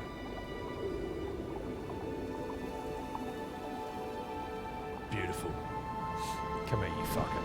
Come here, you bastard. Come here. Let me grab you. Whale sharks. Sharks that eat whales. Imagine if that's what whale sharks were. Inuyasha. Is that good, or is that kind of like 90s at best? It looked kind of like a romance anime. Fuck it. So you guys are saying Naruto is deep? Give it a go. Maybe one day. Maybe one day. I did like Rock Lee versus Gaara. That was a really cool fight. Look at the size of these bastards. This is the biggest fish in the world.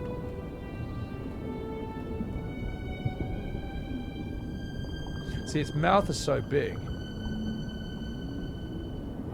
You know, I'm not gonna make that joke. Oh, fuck it, I will. It could even suck me off! I'm walking here! Alright, okay, it's out of my system. It's out of my system, alright. Anyway, sorry. We'll let you go for now. But look at this. This is just beautiful, this area. Oh, the fillers? Well, if I ever watch Naruto, I'll do it like One Piece, where I got, sort of like a filler list next to me, and it puts like a bunch of episodes in red, and it's like, just trust me, just don't watch these. Gintama with Rurouni Kenshin. I have watched Rurouni Kenshin. I've never watched Gintama, but I know that that's like really famous, really like meme. Alright, let's go back. Shippuden? No, I've never seen any Naruto. Literally only Rock Lee versus Gaara, which is a really cool fight. Okay, I got a question, chat. I need the weebs to answer this for me. Hunter x Hunter. Everyone says Hunter x Hunter is one of the best fucking things ever. But I look at the characters and I'm like, not one of these characters looks cool or interesting or fun. So it must rely entirely on its story and concept and maybe its dialogue or its twists and turns. Like, why is something that looks so lame and weak considered so good? Because I'll believe it. I mean, like, you know, its fans say it's amazing, but I just can't. It just doesn't look interesting or good. The story is peak. Why? Scale, twists, turns, great character traits, dialogue, execution, the story and character development is really good. It better be, because the Ant King looks like budget cell. And I hate to use that term, because I get called budget Markiplier all the time. But he does. the fights are smart and how they're resolved. Okay, so it's like JoJo's Bizarre Adventure in that regard. Yeah. Couldn't get into it, jukebox? Yeah. Game paused, weeb mode activated. Oh, I'm not pausing. Cowboy Bebop, go home. The offshoot characters make good additions, dialogue in the build up to the fights. Alright, okay, alright, chat. No, okay. I wanted your explanation of it. Because every time someone tells me it's the best, I look at it, I'm like, it looks like Naruto with even less testosterone. It looks like My Hero Academia, but like maybe 10% as cool. So it must be relying on something else. The first arc will get you hooked? Okay, okay. Like, Shield Hero, I was more intrigued by the concept. I'm like, how does this guy have a shield and fight with it? Okay, how are you going to do this? And that first episode hooked me like nothing else, man. If you haven't seen Shield Hero, watch season 1 and then don't watch anything else. Like, season 1 is like one of the best things I've ever seen. It was amazing. Like, what happens to him in the first episode is so evil. It's so bad that I was like, this cannot go unpunished. I have to see how this is resolved. This is horrible. It was so good, man. Goblin Slayers episode 1? Oh god, no, that's a different kind of shocking. But yeah. Anyway. Charmander, what's going on? There is testosterone? Oh, alright. Yeah.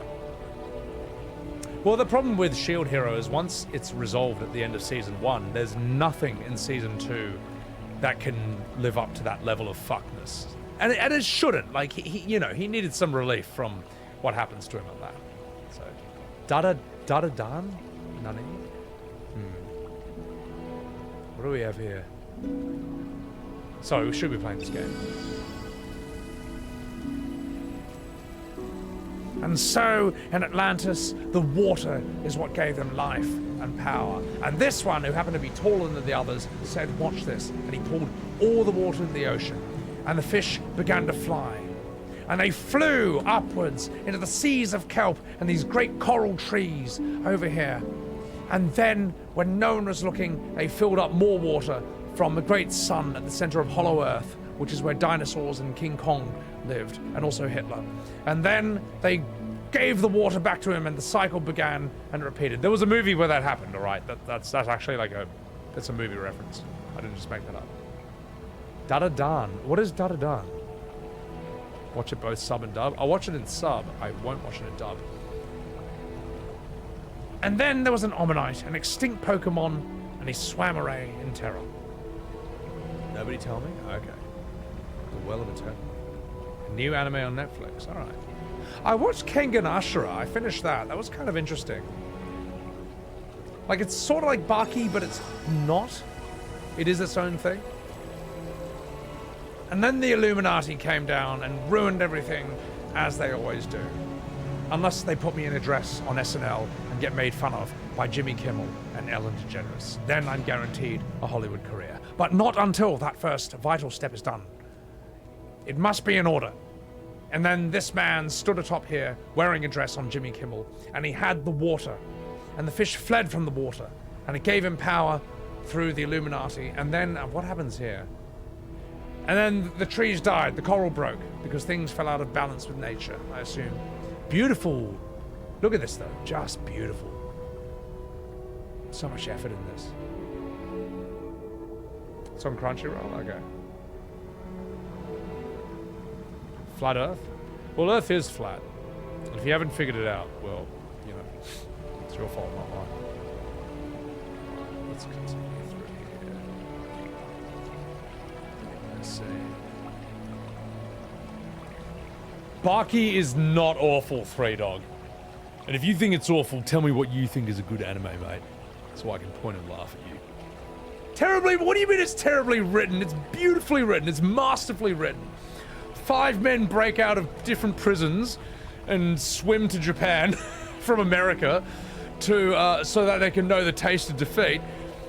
And then they fight a guy and he falls off a building, but his grip is so good he clings to the side of the building and climbs back up, and then Mr. Oliver slaps him through a wall. It's the best writing ever.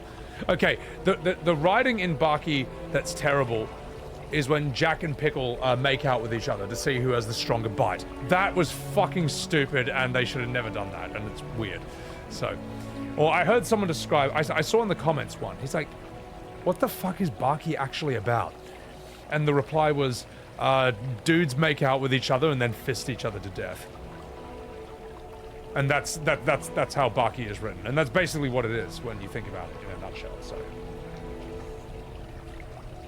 They handle it like bitches? Yeah, because they never known defeat before. Am I wrong, chat? Am I wrong?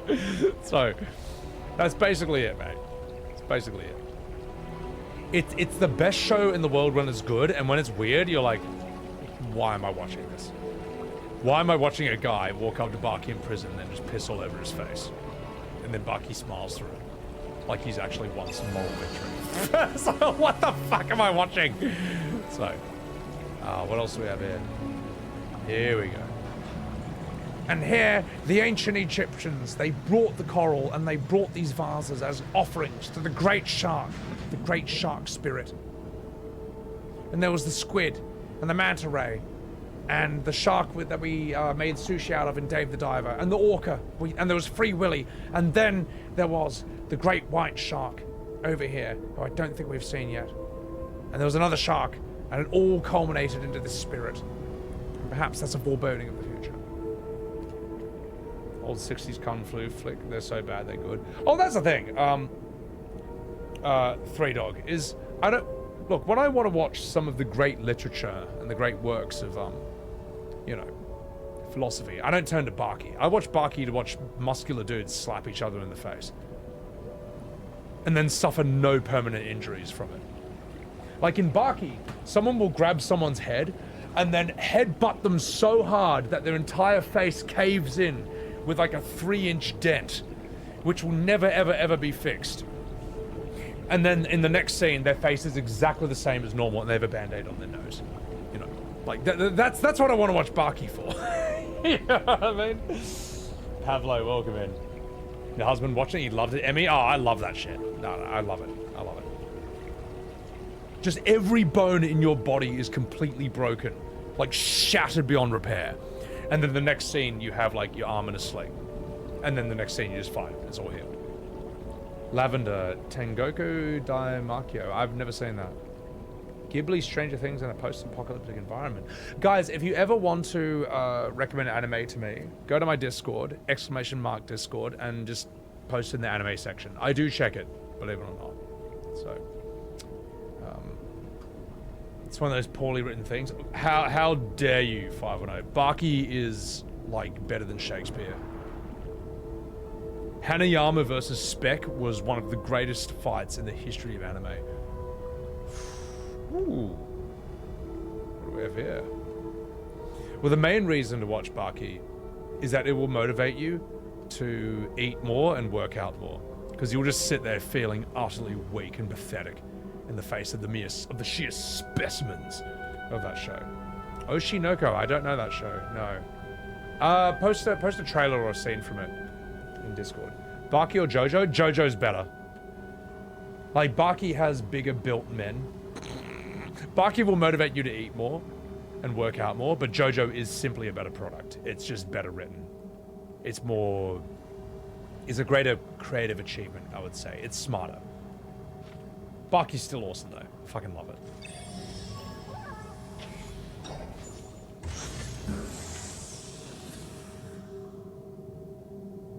Fuck. Oh, I'm gonna go there. Believe it or not. But before we go there, mate. Yeah, all you need is like, you know, 6 pounds of Chinese cooking and 500 grams of sugar water and it will heal you completely. It worked in the show. No, you need, See, Baki is great for moments like this. Look at that thumbnail, mate. Just look at both those thumbnails. The fact that that is both Baki's dad tells you everything you need to know about the show. So, for those who need context, Yujiro is his dad, and he's a huge asshole. And I think the general of the US Army has just told him that Baki has been trained to fight him by fighting an imaginary praying mantis that weighs 100 kilos. こと格闘にかけては発想の次元が違う。何を思う？オーガ。 Your son has been training against a 100-kilogram imaginary praying mantis. Now, Yujiro has a perfectly reasonable reaction to that, and that's this. When's the last time you ever laughed so hard that you literally ripped your entire chair in half and then just looked like this for like 5 seconds? That's what I fucking thought. Best written anime in the world. So, do your back muscles look like his? Yeah, do you have demon back? Didn't fucking think so. So... Yujiro's best man. Oh, yeah. Baki's about to bang his girl. In the show, Baki's about to bang his girlfriend for the first time. And then he senses a presence and he looks up. And it's just his dad standing over him, just looking heaps impressed. He's like, listen, mate. He's like, listen, Baki, you're 19 or you're 17 right now. Which means, and let me tell you something, as an older man, let me tell you something, mate. You should have sex as much as possible, all the time. Do it until you're tired. Do it until you can't even breathe anymore. Just fucking do it while you're young, mate. And then just like leaves. Like Baki's dad is such a fucking Gronk. Oh my god. And that's why anyone who says this show is poorly written is wrong. Absolutely wrong. This show is a work of Shakespeare. And if you disagree, fuck you. So, no! Oh, it's fine. I spilt my drink. But it's only the ice cubes. So let me just... It's alright. Oh, that was a close one. I nearly lost Precious whiskey. Let me just get that back. Come here, you go on. God. That was nearly a Yujiro laughing at me moment. Just 1 second, chat. I actually need to go and refill my whiskey. Which means a certain someone needs to say hello. Come here. Come here. Yes, that's right, chat. The entire time,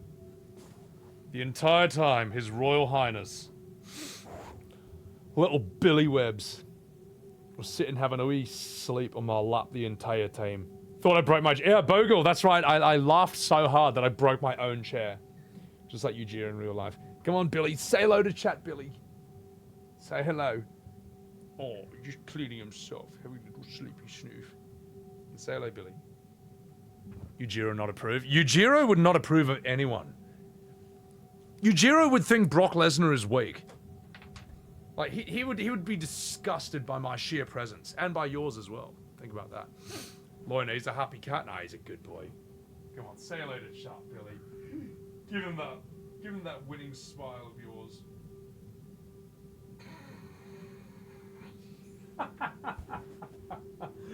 He just stared at you heaps intensely. I'm gonna chuck on my YouTube while I go refill my drink. I'm gonna chuck on my YouTube while I get a drink. Fuck it. Alright, you know what? Here's my Elden Ring song. Enjoy this and I'll be right back. Get good.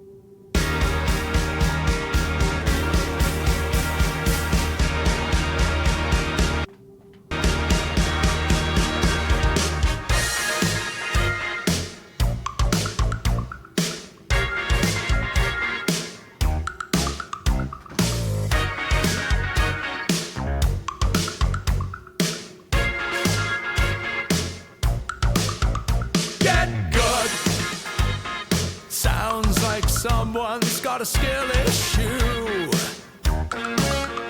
Get good.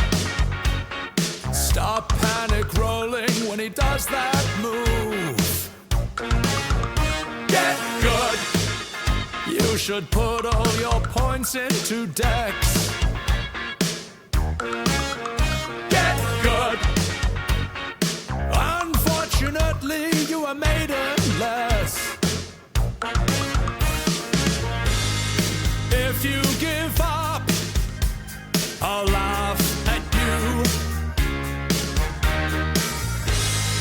If you fight on, I'll be there cheering. Before you say you're done,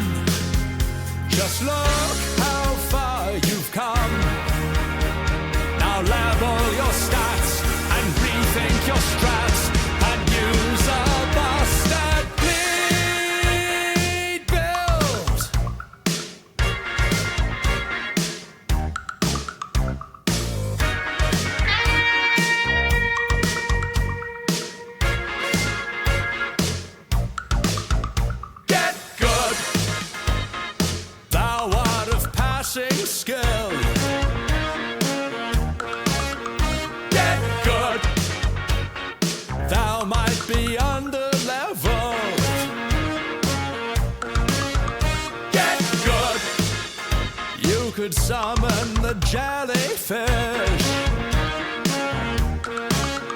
Get good. Go get the blessing, the shadow tree blessing. And if you need help, I'll fight with you. And if you summon, I'll be your phantom.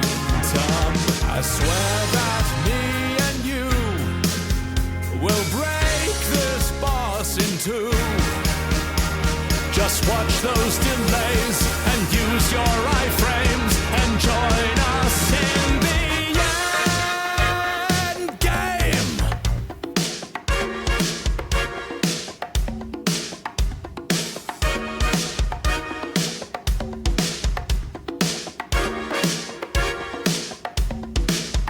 Get good. Put on your blood flame and try again. Get good. Take off your armor. It makes you roll faster.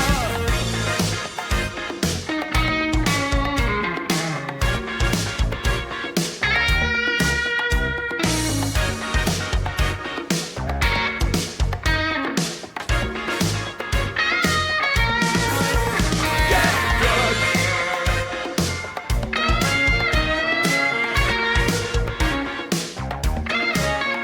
Get good, you scrub, you filthy creature.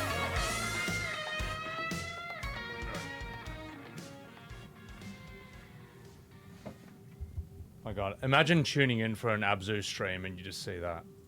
Also, guys, thank you very much for enjoying my music video. There's the link to my music video in chat. Here's the link to my music video channel. Oh, fuck, no, I did that wrong. We have new music videos coming out soon. I just have to get them processed, and then we will get back to... No. Let's get back to Abzû. So... Anyway, you only have yourself to blame for that, Three Dog, by saying that Baki was badly written. I was a drag, welcome in. And thank you for enjoying the music video. Now, not fucking about chat. We're on a spiritual journey.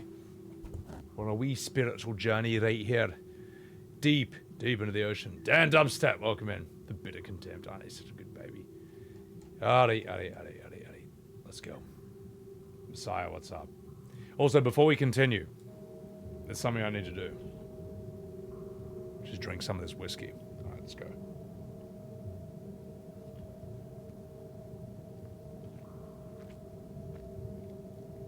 My God, that's good. Remember when I was tired at the beginning of the stream? Well, guess what? Now I'm energized. I feel 500 IQ. Let's go.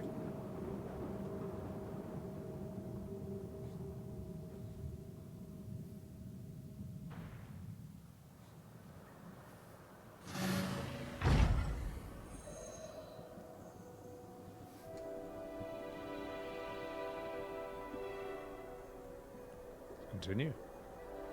These things will probably disappear when I get near them. Yeah, more tube worms. Bizarre little creature.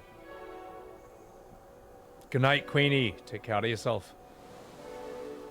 Now, these are quite a weird animal, to my knowledge. Like, it's a worm, but it holds this thing out that catches heaps of, like, food and filter feeds it. But I can't remember if it's part of its body or not. I think it is. Yeah, it is, and they just retreat to be safe. What's up, Miku? One of the deep sea animals they didn't think would exist down there. Well, they didn't think anything would exist this deep until they actually explored it. I saw a new thing on what is it? Kursagats? It's like a... You know that YouTube channel that does all the really informative cartoons, and they were saying there's this whole world. What we didn't anticipate was how many living things were actually just in the porous caverns underneath the Earth's surface and all that.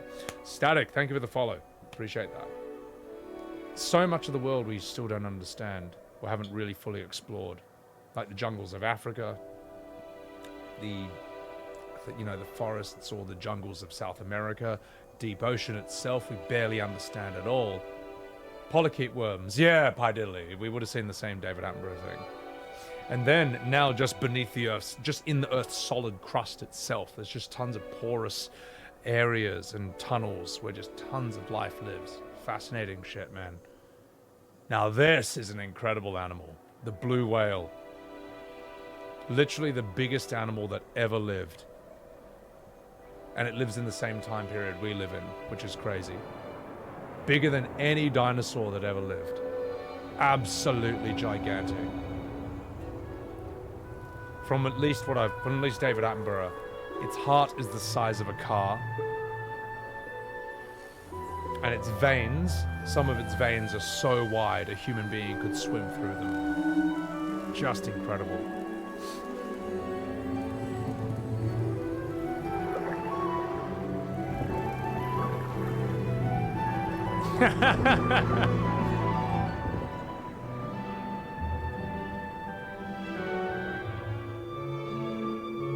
Insane to think that anything like that even lives. Then we got the humpback whales, which are about half its size. Living submarines, pretty much, yeah. If you like just...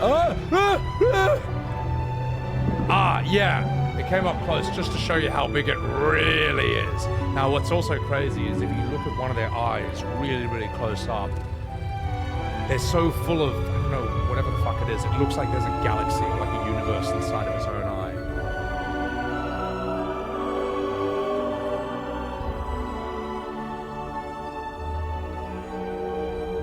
And we probably should give a shit about these animals. You know? I mean, everyone does, but I don't know. I agree with conservation efforts to keep these things alive and protected.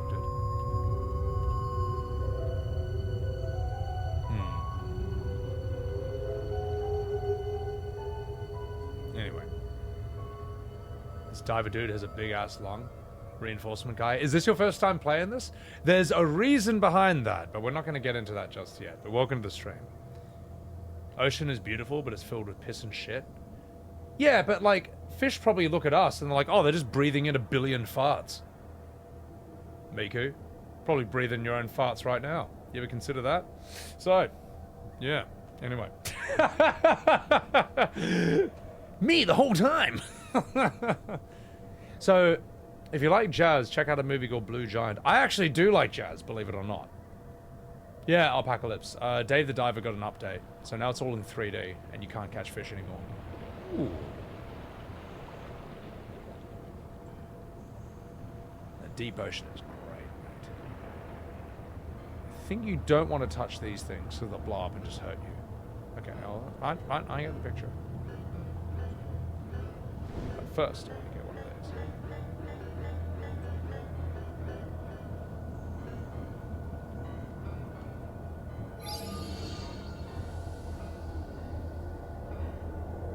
You gonna activate?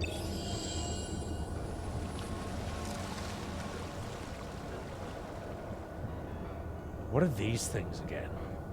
This is a deep ocean shark. These things look really weird. Come here, come here, come here. Let me grab one.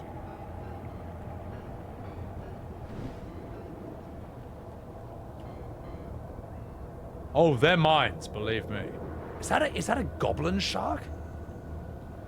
I think goblin sharks have different mouths, though.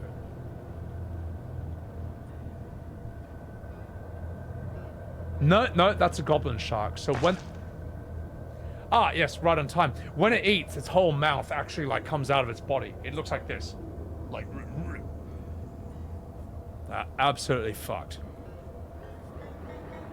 Hey, what are you doing, mate? Alright. Ooh. Thank you.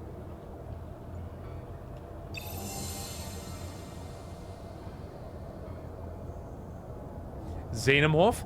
Well, most alien designs do come from either insects or deep ocean animals at the end of the day. Kids on the slope? Check them all in my Discord. Movie, film section, or anime section. I do check it out, believe it or not. And if it's a show that intrigues me, I usually find it on Crunchyroll or Netflix or whatever, and then I bookmark it. And let's look through my bookmarks when I'm eating food. Ooh, now these things are crazy. Yeah, this is another deep ocean fish they were not expecting.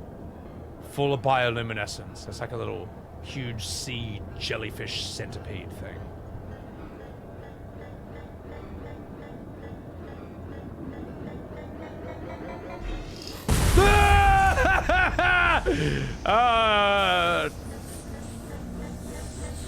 It's fine.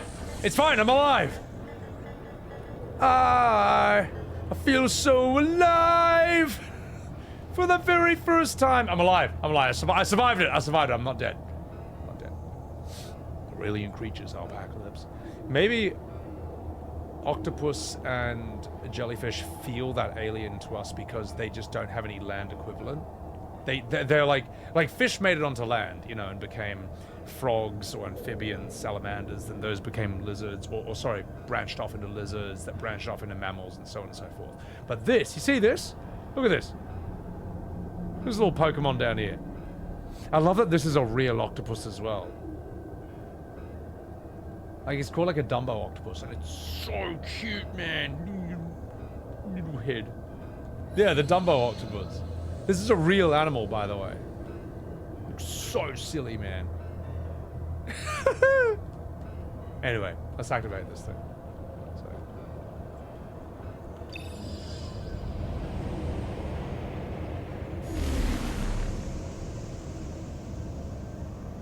It is the cutest octopus, yeah. Alright, we got one of those on. Good. Raven, thank you for the prime. You fucking bitch. Dude, thank you so much, man. Thank you for the 1 year. Appreciate it. Cheers, you fucking dog. Well, this could very easily be a Subnautica level profile, but it's not as dangerous. Like, Subnautica is actually fucked. Subnautica is, like, terrifying. What are these things? It's another deep sea fish. Yeah. Alright. Takodachis. Nani.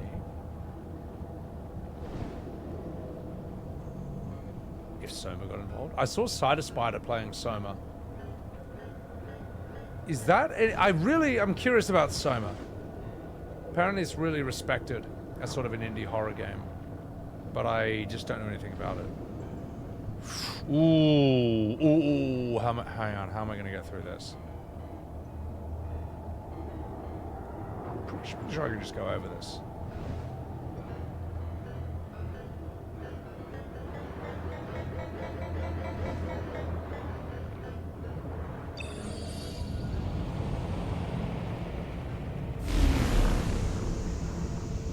Amnesia? Never played Amnesia. Less eerie than Subnautica. Subnautica has a reason to be scarier, because things will actually kill you. There's that shark. Whereas in this game, I'm not sure. You can probably get hurt and set back, but it's not like that. It's just not that kind of game where you'll like die and have to do things over and over again. All right, let's go do it.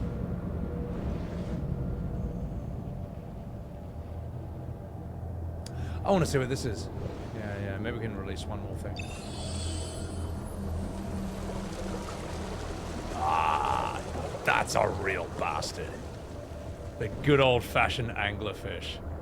What a strange creature. Such a fucking Gronk. Fascinating design as well. Well, I mean, you know, evolution. Crazy that this thing even evolved. Yeah. But I love how some of them, their teeth are so big they just can't even like shut their mouth properly. And if you're a male, you're not gonna have a good time. Like, that's the female, all right? That's the female, right? They're all plus size models. If you're a male, what the fuck is that? Oh, he just ate it. So squids apparently eat these things, but if you're a male and you want to bum one of these things, or you want to get laid, you have to. You're tiny, first of all. You're maybe like 1/25th the size of its body. You have to swim up to it. You have to bite her on the bum, and then your mouth fuses to her, And then you just become an organ that just endlessly feeds her sperm for the rest of her life. Now, if men could do this in real life, they would. Also, Lady Money, thank you very much for the 2 months. Appreciate that. Thank you very much. In fact, here's a fucking whiskey just for you, mate. But imagine if that was what it was like for human beings. Imagine if that is what it, like, if you're a man. If you want to get laid, you have to find some woman who's 50 times your size, bite her on the butt, and then you just become a sperm-producing organ for the rest of your life. No more hanging out with the boys. No more Discord calls with the lads. No more Call of Duty Warzone or bullying people in WoW. That's it. You endlessly shooting sperm. You know what? Maybe I should stop this line of conversation. This is horrible. But it's true. It is a thing that happens in nature. You know. So, salute to all those brave men who took one for the team. Actually, I'll tell you what, Mickey Monday, I would choose that over being a spider or a praying mantis any day of the week. That is absolutely horrific, mate. That is horrendous. You know. They're called husbands, Emmy. I'm not going to say anything about that. No, but Emmy, I met you in FanFest, and you and your husband were, you know, separate entities. You know, he wasn't... Anyway. Let's continue. Let's continue and go forth into the game. He wasn't doing the thing that I just said. Octopus deal with their dicks and the loser gets turned into a fish. What? Jesus! Hang on, chat. All these jokes aside, why did we evolve out of that feature reinforcement? My God. Anyway. Alright, chat. Alright. Let's solve this problem. I agree, Jason. Back to the game. There's a shark in need. Let's fucking help him out. Come here, mate. I got you. I got you. Fuck, he's getting electrocuted. It's alright, boys. We got it. We got this one. We got this one. We're saving him.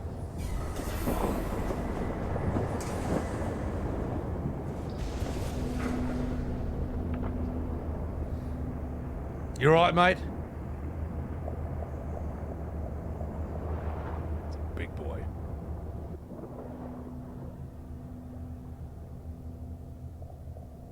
You run, I'm strong. Look at me, I can breathe underwater, I'm so strong. Yeah, apparently if a shark can't move anymore, it dies. To my knowledge, they don't really die of old age. I think crocs don't die from old age either. They just get bigger. My God, Neon Windbreaker, that is a hell of a sentence. Yeah! Male seahorses being pregnant is an interesting thing. Ah, well, it's just nature fucking about. Alright. Yeah, you better run, glowworms. I guess these are mussels. Alright. Crustaceans don't die of old age either. It's interesting that there are some animals that, like, they don't, yeah, they're basically immortal until they get eaten or killed. Like, they've found a shark in, like, what is it? It's called a Greenland shark or something? And that thing is just like 500 years old or 600 years old. Now, what is this type of... These are sperm whales, aren't they? Yeah, these are sperm whales, these big boys. With sort of the giant... sort of like bus head. Yeah. That's true, Jukebox. Well, that was actually important for Jurassic Park. Because they made all the dinosaurs female so they couldn't reproduce. But because they couldn't get a full intact dinosaur DNA, they filled in the remaining gaps with frog DNA. And it's like, oh fuck, frogs change their gender when there's a massive imbalance. Fish do this as well. It's like, oh shit, whoops. That's how the dinosaurs are reproducing, which they weren't supposed to do. Largest predator in the ocean. Sperm whales. Wait, these things eat meat? Uh-oh. Ruh-roh. Let's check them out then.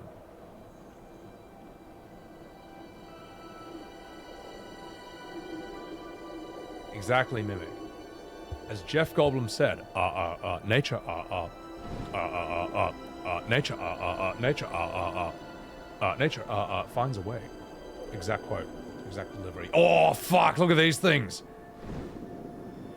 Now, these things are intense. Do these things fight each other or eat each other?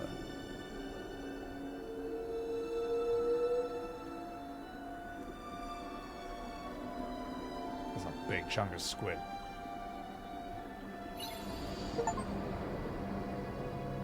Kraken. Discover those who lurk in their abyss. Did you just come in my face? Fuck off. Squidzilla. What's up, Burger Man? The arch enemy of the whale. Sperm whales eat giant squid. That is crazy, man. That is intense.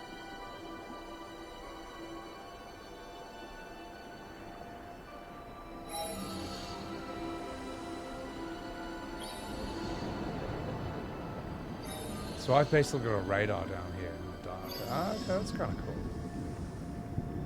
Jesus, what an animal.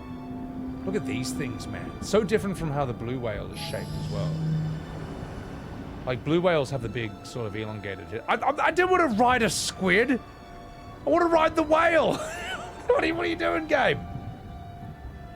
Is that flock following me? Possibly, but I'm not in any real danger. They don't, the fish don't really register me as a threat. Do great whites fight those squids? I think they need Jason Statham to provoke them. I don't know. Don't listen to me. I'm just talking shit. Come here, you fuckers. Let's go. Is it worth seeing the Megalodon movie with Jason Statham? Or Sharktopus? Are they actually entertaining, or are they just complete shit? Like, I know someone in chat has seen them, alright. I want a scathing review. I want a stellar review.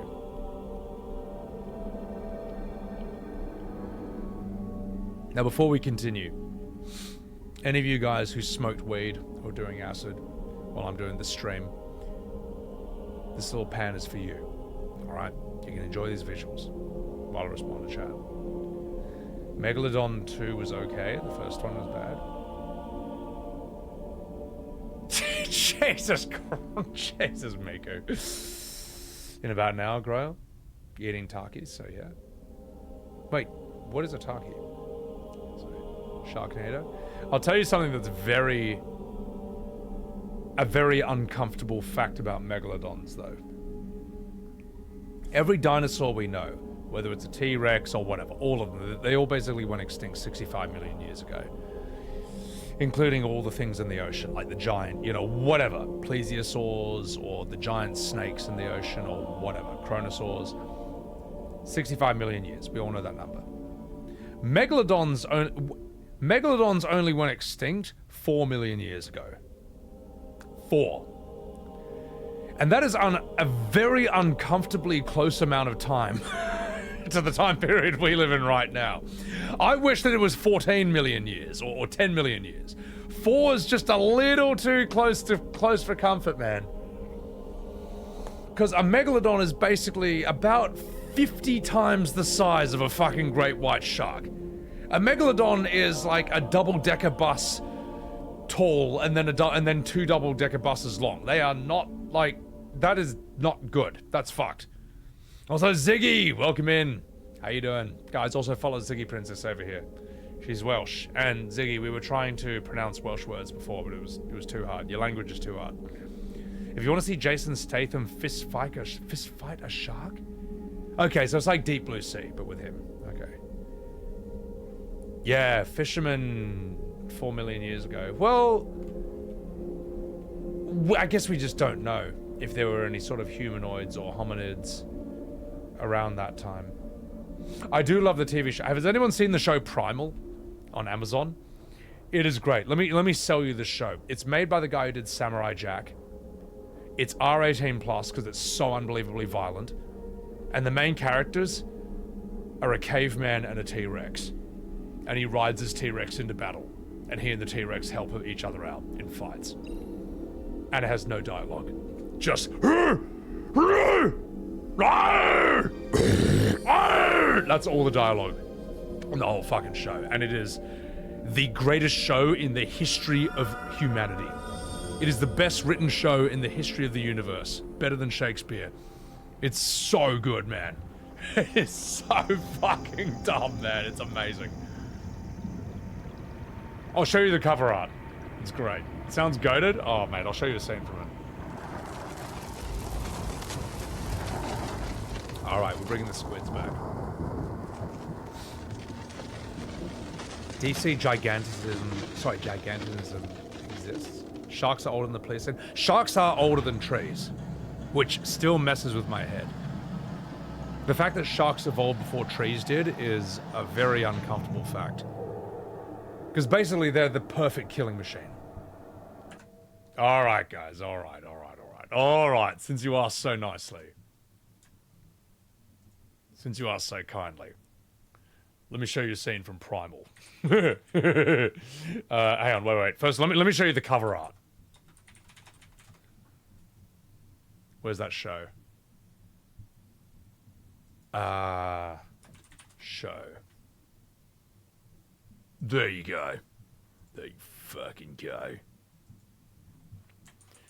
As you can see, it's a caveman riding a T-Rex with like 1 billion arrows, and they're just tanking all of it. It is such a cool show, man. It is so stupid. But it's also not stupid. It's also the greatest show ever. Because... Okay, here's a great fight. So basically, in this fight, Filthy... And here's an interesting idea.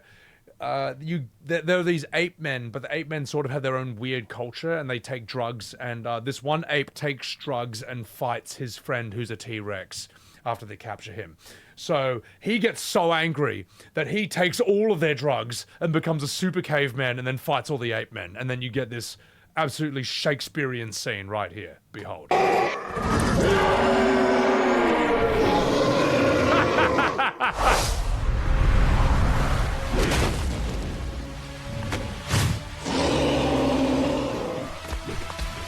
Oh my god.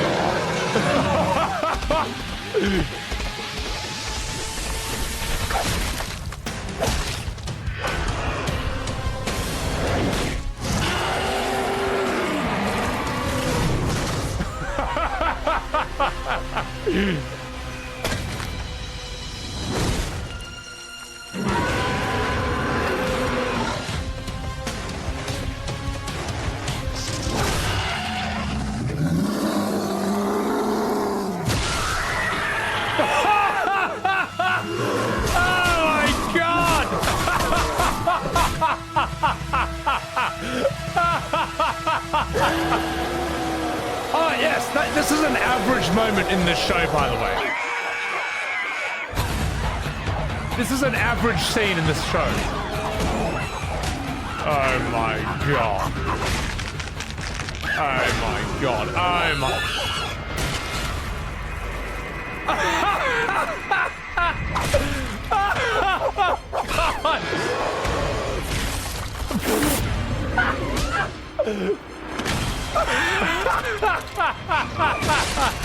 It is so shockingly violent, man.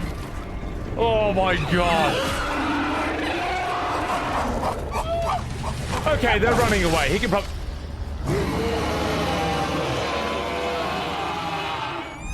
It's okay, they're running away. He can probably let them go now. He's the good guy after all. Anyway.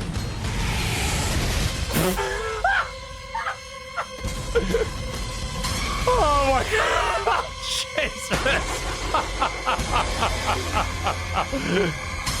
Oh my god!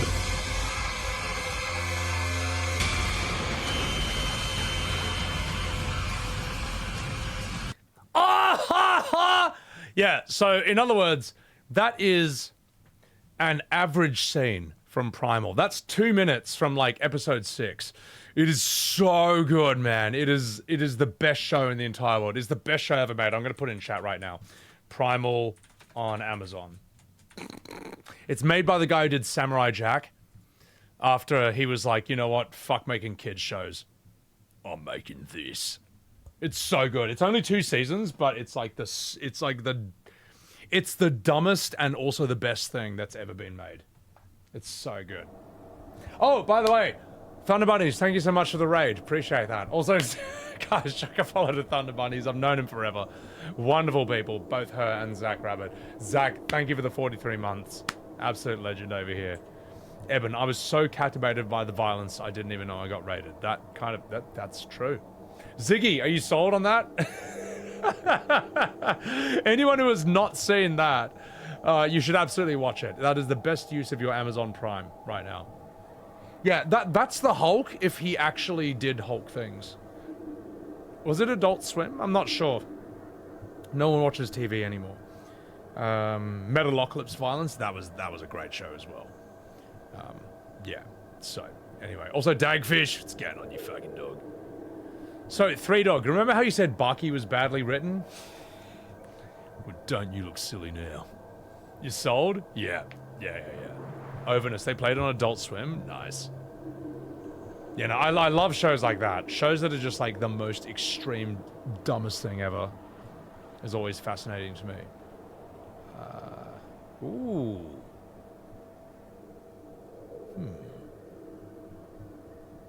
Raiders, for those of you who don't know, we are currently playing Abzû, which is basically Journey Underwater.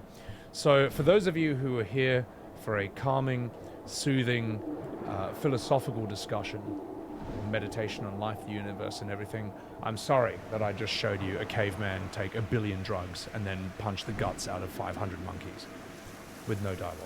So, Ali Jr. Oh no, 3 Dog. Ali Jr. was shit. No, Ali Jr. was shit. Like they build him up just to cuck him. I thought that was dumb. I thought what Yujiro said about Muhammad Ali, or about Ali Jr.'s dad, was really interesting, though. That I thought was really well written. But yeah, there's a lot that's quite badly written. I think Mr. Oliver's character kind of gets ruined in his whole prison arc. I don't think they need to do that, what they did with his wife and all that. I thought it was just like, I don't know. It's trying to sell him like he's being the ultimate gentleman, but it's just, I don't know. Kind of turns his character into a bit of a joke.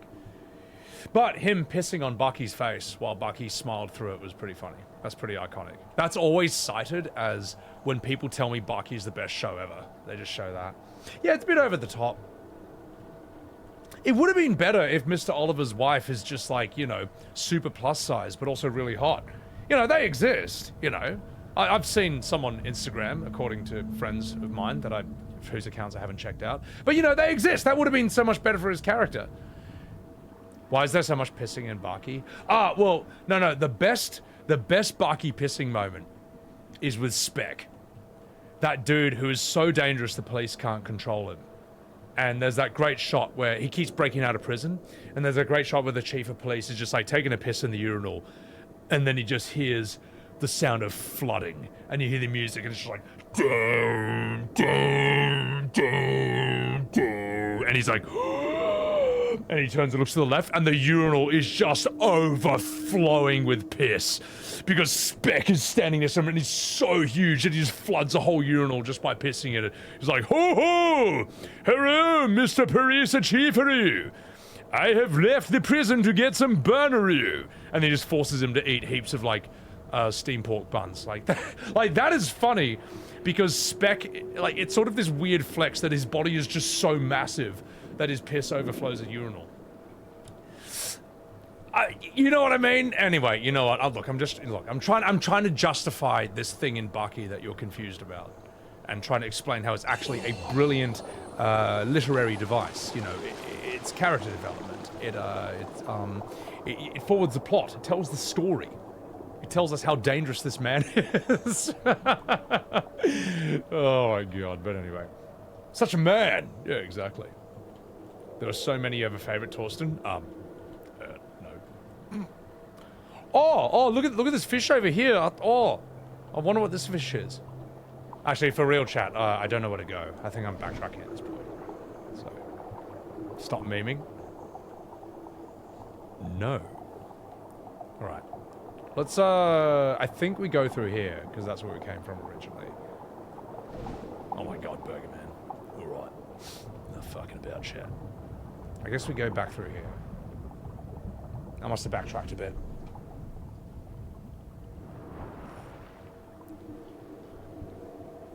Now, In terms of anime that's about cooking, one of you was saying, like, what is it, campfire thing? Like, there's an isekai guy.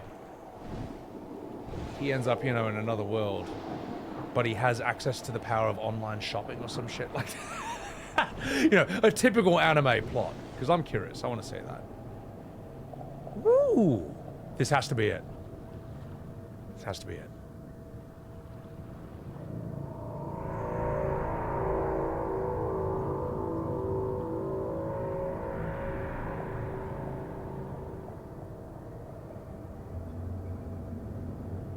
What the fuck is that? Alright, let's go through it. I chat, watch these pro gamer moves. No hit run.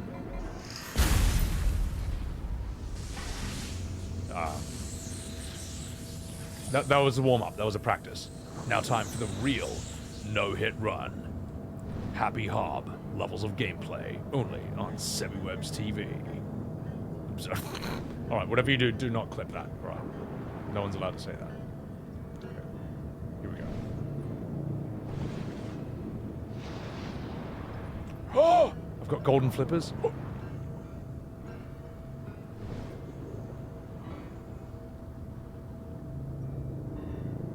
Now, the last time I checked, this was not at the bottom of the deep ocean.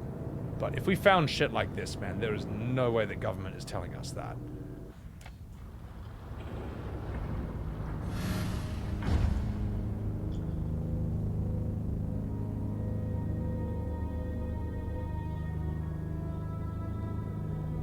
Luther, campfire cooking in another world with my absurd skill. That's the one. Yes, appreciate that. There's another one I've heard of called The Hero is The Hero is overpowered, but he is overly cautious. Lakari recommended that to me when I was in Texas, or shortened to Overly Cautious Hero. I need a premium Crunchyroll for that, so maybe I'll resub. I'll resub once I'm done with House Husband. But I like the idea of that, because that was me in Hardcore WoW. In Hardcore WoW, oh man, there was this great Okay, in Hardcore WoW, you know that place in Thousand Needles? There's like a panther you gotta let out of a cage, and he's like level 30, but he's really strong. Me and Milky were just like, fuck it, let's do it. Let's take a risk. And before that, we're like, wait a minute, this thing could be really strong. All right. And we just did the whole Overlord thing. We just put every single buff in the world conceivable on us for like 2 minutes straight. Every potion, every stat boost, everything, every this, that, and that one. And then we released it, and it nearly killed me. Just, our hearts are racing by the end of that, man. I still have a level 34 druid in hardcore, actually, on the horde side. But I don't know if I can go back to it. That's a comic gem? Okay. So Hero is powerful. So Hero is overpowered, but he's overly cautious. That's what I should say. No, Doxy, that was on my druid. So. Am I doing OnlyFans? I don't know. I don't know if they'd want me, to be perfectly honest. Like, I'm not good at WoW. And with the rules that make it way harder than their previous hardcore session was, I'm gonna die a lot, man. And my channel's never really been a WoW channel. Yeah, it's been an MMO channel, but that was for the voice acting and the gameplay. Certainly not the gameplay. I don't know if it's the best thing for my channel to become a like hardcore WoW rating for like 3 months. Shit. Oh my god. Oh my god. Like GTA RP is probably better for me. Or me reacting to them dying in hardcore WoW could be really funny, but... And not only that, I'm not good at WoW, and I wouldn't even be allowed to play, like, my spec, you know what I mean? All I've ever played in normal classic is a shaman up to level 60, which I hated. Other than that, druid to 34 in hardcore, rogue to, like, level 30 in normal, maybe a warlock to 28 in hardcore. Like, you know what I mean? Like, clearly I don't know what the fuck. I don't know anything, man. You know, I know more than someone who's never played, but I'm not well equipped for that challenge. So, I don't know. I mean, you know, I don't know. Depends.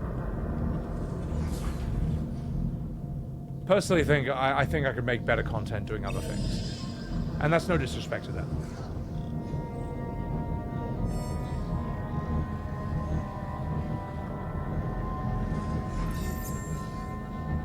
In the sense I'm spec'd to do something different. That's all I'm trying to say. Yeah, Seer has never played. I heard that Seer hated every second of hardcore WoW. Oh, Vanilla Shaman's more fun than a Paladin. Not if you're S-Fan. S-Fan is a god Paladin, from what I've heard. Ooh. This shows the design of my character here.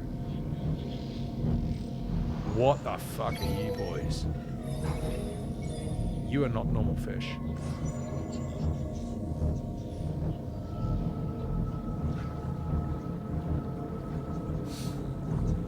Monsters vs. Aliens, Reinforcement. That movie was actually kind of mad. Maybe it could have been a bit better. Maybe I'm just a Kuma who likes the 50-foot woman. But I thought Hugh Laurie as the cockroach genius scientist was alright. Oh, fuck! Fuck, Morty! Hang on, I'm trying to die.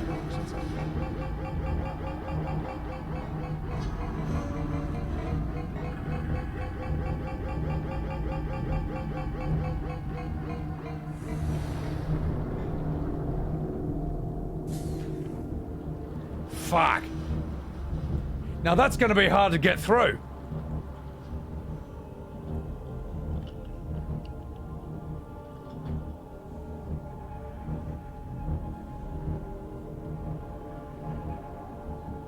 All right, chat.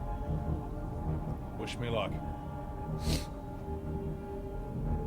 80 laughs, that works for sure. Oh, God. All right, here I go, chat. No hit run. Only on Semi-Webs TV. Tiberian. Yeah, the thing is, Tiberian, I just don't know. Like, maybe it will bring more, but I don't know if my own community would want me to... would be interested watching me level for 3 months and die non-stop and then take forever to level back again because of all the restrictions. I don't know, but I've thought about it, Tiberian. It's a tough thing because it's like, as Thomas Sowell said, there's no solutions, there's only trade-offs. You don't need to last 3 months. Well, didn't last year's one go for 3 months? Alright, anyway, wish me luck. Here I go. Star patting him. Zawad!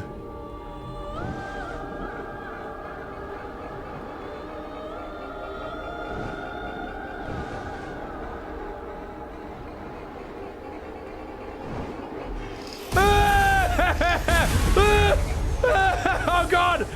Oh God, Morty! Fuck! Ah! Fuck, Morty! It's alright, it's alright. It's alright. I'm overpowered, so I'm overly cautious. It's fine. It's fine.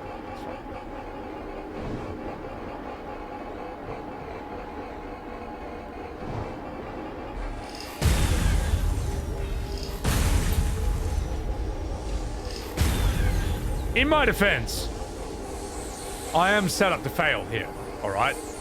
Like, this is not doable, okay? There is no hit run of this bullshit. And if there is, it takes a lot longer than the way I'm doing it. So. Now, I appreciate you, I appreciate the suggestion, Tiberian. Ah, see? Without a single Korean backdash, Doxy, I made my way through. Streamer failings like epic tier content farming silly. It is, except when it takes you 3 weeks to get back to the level you were at before. The thing is though, Burgerman, I've seen people who have gone through OnlyFans in the past, like smaller streamers, for example, and it didn't grow them, you know. So, and I don't know, maybe it depends on the person. Maybe some people blow up through it and other people just, I don't know, weren't accepted by the WoW community. I don't know if the WoW community wants me. I think they look at me and they probably think I'm a 2-bit Markiplier, and they're probably unimpressed with the fact that all I do is sit and ratchet and kill lobies all day, 8 hours every day for literally 4 months straight. And you know what? I don't regret that for 1 second. You should have known better when you picked Alliance. You should have known better. I am the danger. Anyway, enough fucking about. Let's continue. Let's get through this. Fuck, we're at the heart of the Illuminati.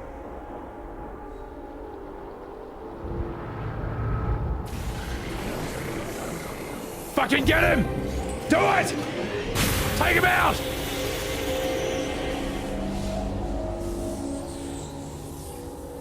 Fuck, that fried my body.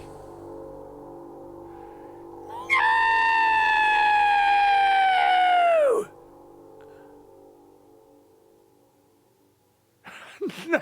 No, not the shark! Oh.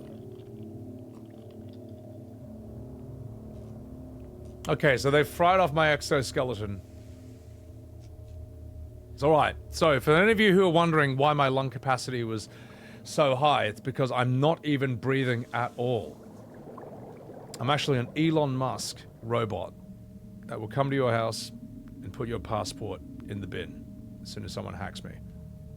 So, anyway. Yeah.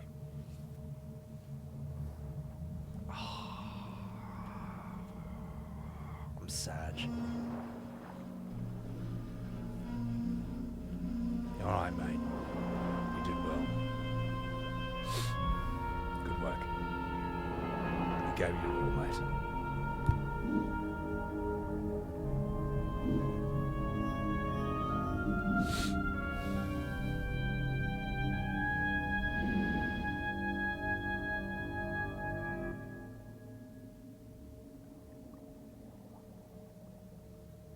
It's all right, mate.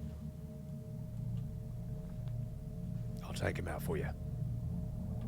Besides, look at all these scars and scratches, mate. You need a rest anyway. Anyway.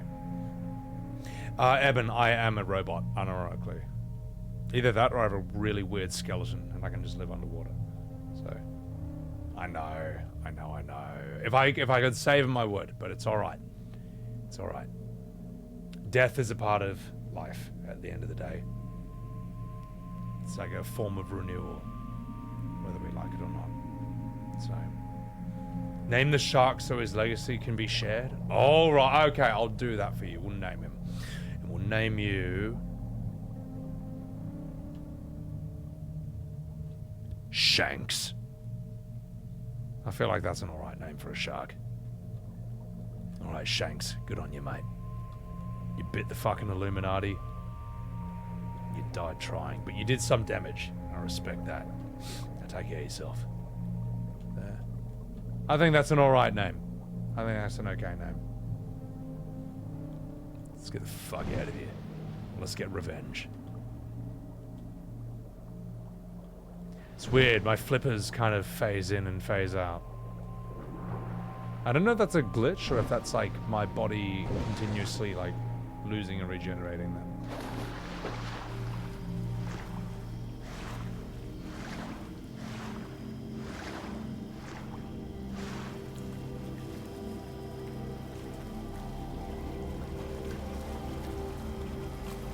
Okay, now we are properly in Atlantis. This is some Atlantis shit. I always find the ideas of Atlantis really interesting. You know, some ancient, super advanced city that got, I guess, lost beneath the waves. It could have just been like any other Greek city that just got like tidal wave, you know, tsunami.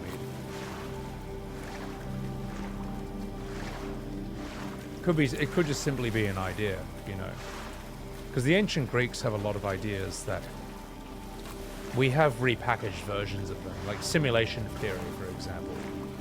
That's basically an ancient idea, just in a technological package. I think the ancient idea is that what if we are just our world and all of us and all our friends and family, we're just some daydream from some super god, you know. We're just Zeus's daydream, essentially.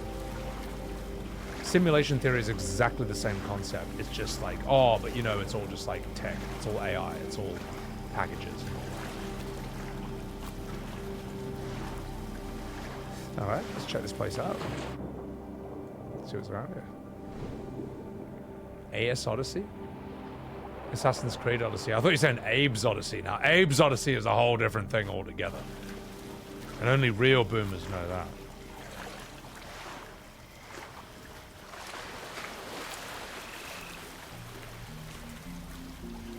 Bet you didn't know I can stand up and walk around in this game either. How about that, guys? Bet you weren't expecting that, mate. Bet you thought I was going to swim for the rest of my life. Well, don't you look silly now. Also, look at these frogs. Got a tortoise over here. And this thing, what is this? That's a skink. Or no, that's a salamander. Here we got frogs. Something like that reinforcement, yeah. Santorini Crete. It was sunk by a volcanic eruption. It's interesting how it could have just been that. Like, there's one perception that history is full of all these, you know, science fiction, fantasy mysteries, and it's all being kept secret, you know.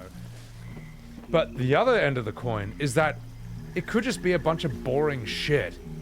And then over time, it gets Chinese whispered into the most elaborate shit ever. It's like the most amazing thing. And he was actually, you know, 17 feet tall and he lived 800 years and so on and so forth. And the ancient Egyptians, they built their pyramids with handheld devices that levitated the stones, which the predators used to oversee them while they put xenomorphs in them to test their young and stuff. It could just be like just the most boring shit ever. But we want it to be amazing, because it's cooler that way. So, I don't know. Or I could be wrong. And the predators did build the pyramids to put xenomorphs in them to test their young. Oh, hang on, let's get this.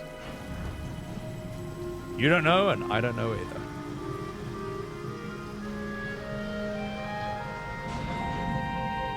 Oh, that's beautiful. Yes, the veil has been lifted. I'm a robot now. And here we find ourselves in Ashenvale, home of the Night Elves. And here, great PvP tournaments are held in the Season of Discovery. You have to kill the Keeper of the Grove before the Horde can kill the other boss that spawns there first. Alright, let's get out of here. Let's go. Whee!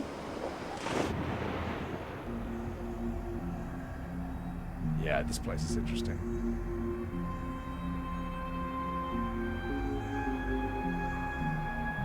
I got silly. Well, Abe's Odyssey is interesting. It's sort of like a weird... I don't even know if it's set on planet Earth. But it's a great Orwellian criticism of just like unchecked, unregulated capitalism, just destroying the environment and enslaving people. It's just, it's a phenomenal game. Trippy game, okay? Do it, Grofal. If it's legal in your country. Ah, no, hammerhead sharks. Now, why these things evolved, none of us will ever know. Because they're a fucking bizarre animal. Alright. Let's keep going on. Let's go up here. And we can't. That's alright. Now, this is a very interesting part of the game. We still have these things in real life, maybe. Do we? We got salamanders, but I don't know if we have these things. This might be a prehistoric animal. I don't know, am I right? 30 minutes till coffee shop opens? Yeah, it's like some crazy time in the EU view, isn't it? That still exists? Okay, no, okay, that's fine. There's a reason I ask. And you'll see that reason as we continue through this game. Axolotls, yeah. Ah! Now here's an animal that definitely doesn't exist anymore. This thing. Come here, you. Come here, you fuck. Come here, you plesiosaur. That thing. A Dolly Cornin chops. Dolly Cornin chops? I'm sorry, I'm trying to read the name. Yeah, now, believe it or not, that's not a penguin profile, right? And if you think it is, you might need to get your eyes checked. But, no. Now we are deep in prehistoric territory. Tiger shark, welcome in. What's up, Mr. Miss? No, I love this part of the game, where we encounter heaps of prehistoric animals or extinct animals. Basically animals that didn't make it onto Noah's Ark. Alright, let's keep going. Well, it would be of the plesiosaur family, but that's probably like a full-grown version of it. The Loch Ness Monster. Well, there's theories that the Loch Ness Monster is like a sturgeon fish, which can actually grow to be like 20 feet long, which is like 6-7 meters long. Whatever it is in the correct unit of measurement, yeah. Something like that. But 7 meters seems a bit short for Nessie. But then again, it's probably one of those things where the mythos of it builds it up to be like bigger and better and so on and so forth.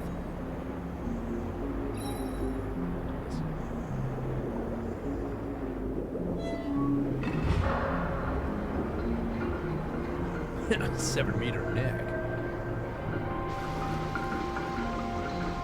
I do want to think that the Loch Ness Monster exists, though, even though it's just probably not. It's a cool legend. 3 feet rounds up to a meter? Yeah, so 3 feet rounds up to 1 unit of correct measurement. Okay. You called it 10-foot sturgeon? You've seen one that was 15 feet? Yeah, no, they can grow really, really, really big.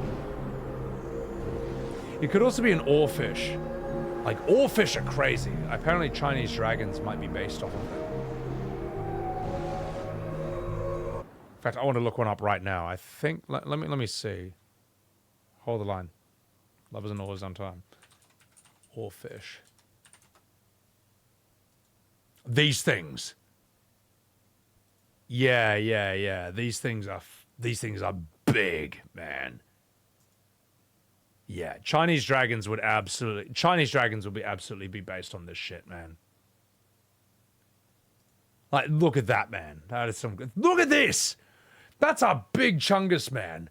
And back in the days, right, if you were living in Scotland or whatever in 1000 AD or 500 AD and you saw something this big, you would say it's the biggest fish you've ever seen. And whoever you tell it to, they're going to tell that to someone else. But because they want to, sound cool when they tell the story, they're going to add a foot. And they're going to add a foot. And the person they tell adds a foot. And suddenly, this thing is 3 times longer than this. And it's a Loch Ness Monster. So. Or Nessie is actually a giant alien. The government has been keeping under wraps for the last, 200 years. Could go either way. And you'll never know. Because you don't have access to the Smithsonian files. Or the X-Files.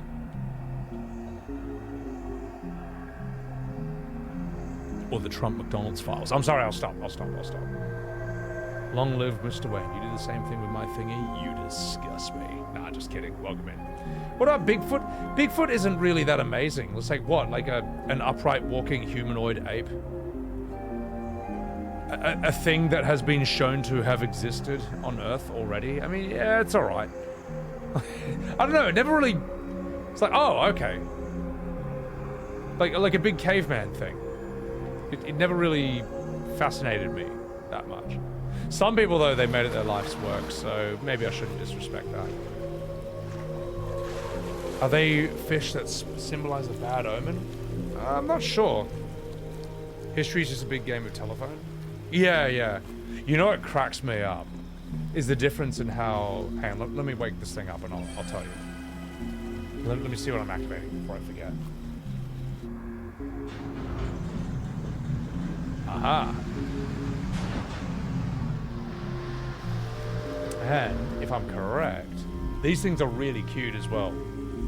They're like ancient ichthyosaurs that have gigantic eyes. So, like what cracks me up is the difference in how Chinese history is written versus Western history.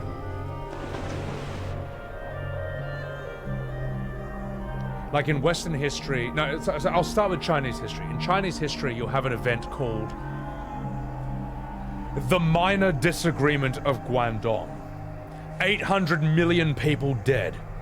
17 species extinct. 1 city launched into space. Racism invented. Like that'll be like that's Chinese history. It'll be like the slightly upsetting moment of Shanglong, and it'll just be like the worst thing you've ever heard. And then in Western history, you'll get the apocalyptic climactic battle of all ages. And it would just be like, this was the moment. Cities were shaken. Mountains were leveled. Forests erupted in volcanic ashes. As Sir Edward the Spotty led his 73 men against Sir Gregory the Mad's 40 men, 7 people died, 3 were injured, and 2 cattle were slightly frightened, and 1 goose was slain. Like, you know, it's like the difference in battles is just so funny. I don't know. I love that shit. I love that shit. Chinese history Chinese history is crazy, man. Chinese history is like, yeah. Chinese history is like Shanlong liked dogs. Guao Jing didn't. 45 million people dead. Like that's it. And then European history is like, it was the greatest battle of all ages in all apocalyptic senses. And then it was just like 12 people died. So I love that shit. That cracks me up. DJ Skeptical, thank you for gifting a sub to Tanarands. I appreciate that. Appreciate that. Cheers. There's our fucking whiskey. The Emu Wars, Miku, how dare you disrespect the Emu Wars? How dare you disrespect the 500 million Australian men who died getting savagely mauled by those filthy birds? Don't you ever mention such a thing in my chat ever again. Bigfoot is an extra-dimensional alien that lives out of time and space and shows itself to gather resources. Yeah, what if Bigfoot is just like a big, hairy, unshaven man who's just playing Minecraft out in the Canadian Rockies? You ever think about that? Smells like crap overness. I mean, well, probably that as well. Primitive, dangerous, stinky cave-dwelling monster. Yeah. Well, I think Bigfoot's biggest strength is that he can take even the most 4K camera and immediately render it in 240p. It's actually crazy how he's able to do that. I don't know, maybe it's an old ancient martial art. What else do we have? Sorry, channel, stop. Yeah, exactly, 3 dog. No, I tell you what, if you ever want to watch Chinese history or like actual like Chinese movies, do Red Cliff by John Woo. And it's got all these great actors in it, like who is it? Takeshi Kaneshiro, Tony Leung, the woman who's in the Mulan movie. It's basically Dynasty Warriors the movie times a billion. It's so sick. Look at this thing, Tiktaalik. Now that is a prehistoric animal right there. Look at that fucker. What else do we have? Another Tiktaalik. Wow, this game can read my mind. Give me a different animal. That's Helicoprion. Ah, that's the shark that has a weird sort of spinal. It's like a weird spinal jaw. Like, we don't quite understand how it works exactly, but in fossils, it's like this weird sort of, you know, Ivy's sword in Soul Calibur? It's like that. Very, very weird creature. Look at that jaw, man. We have no idea how this thing worked, but it just did. So, yeah. Yeah, like a buzzsaw or something. But I don't think it like works like the pizza cutter in Bloodborne. A gar. Well, these things have just been around forever. I'll send it off. Get the fuck out of here. But yeah, guys, if you want to see like a great Chinese history movie, Red Cliff is the shit. And do the 2 movies. Don't do the 1 movie. Do movies part 1 and 2. It's like Total War, man. The scenes where there's great, because it's like, you know, 2,000 years ago, there's no sort of telephones or Morse code or anything. The generals just have to anticipate what the other generals might do based on their strengths, weaknesses, resources, and the environment. But then it's like JoJo's Bizarre Adventure. They're like, he knows that we're weak here, which means he'll probably come by sea. So we got to prepare this way. But then it goes to the other generals and they're like, he knows that we know his weakness at sea. So he anticipates we're going to come in from the ocean, which means we should actually come in the other way. Or if we do go through the ocean, we should do this. And then the other general, it cuts back to the other generals like, all right, he knows that we know he's going to anticipate that he's going to come through the sea and we're going to counter with this, which means we should prepare countermeasurements for his countermeasurements and do this instead. It's crazy, man.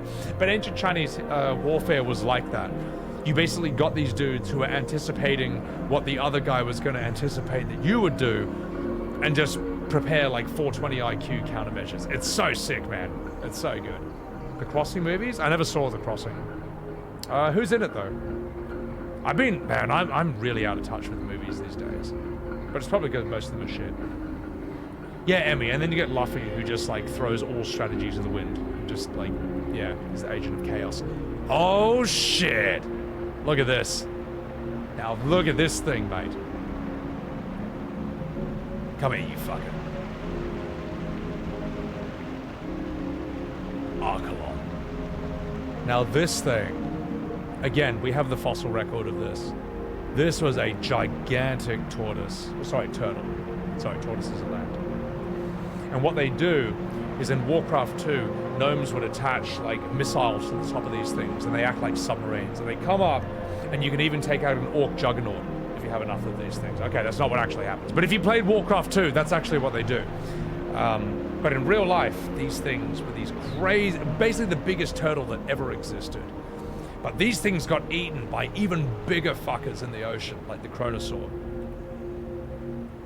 Which is why gnomes in Warcraft 2 had to attach missiles to these things, like torpedoes, so that the Archelon could defend itself against Chronosaurs and plesiosaurs and other sorts of gigantic megafauna.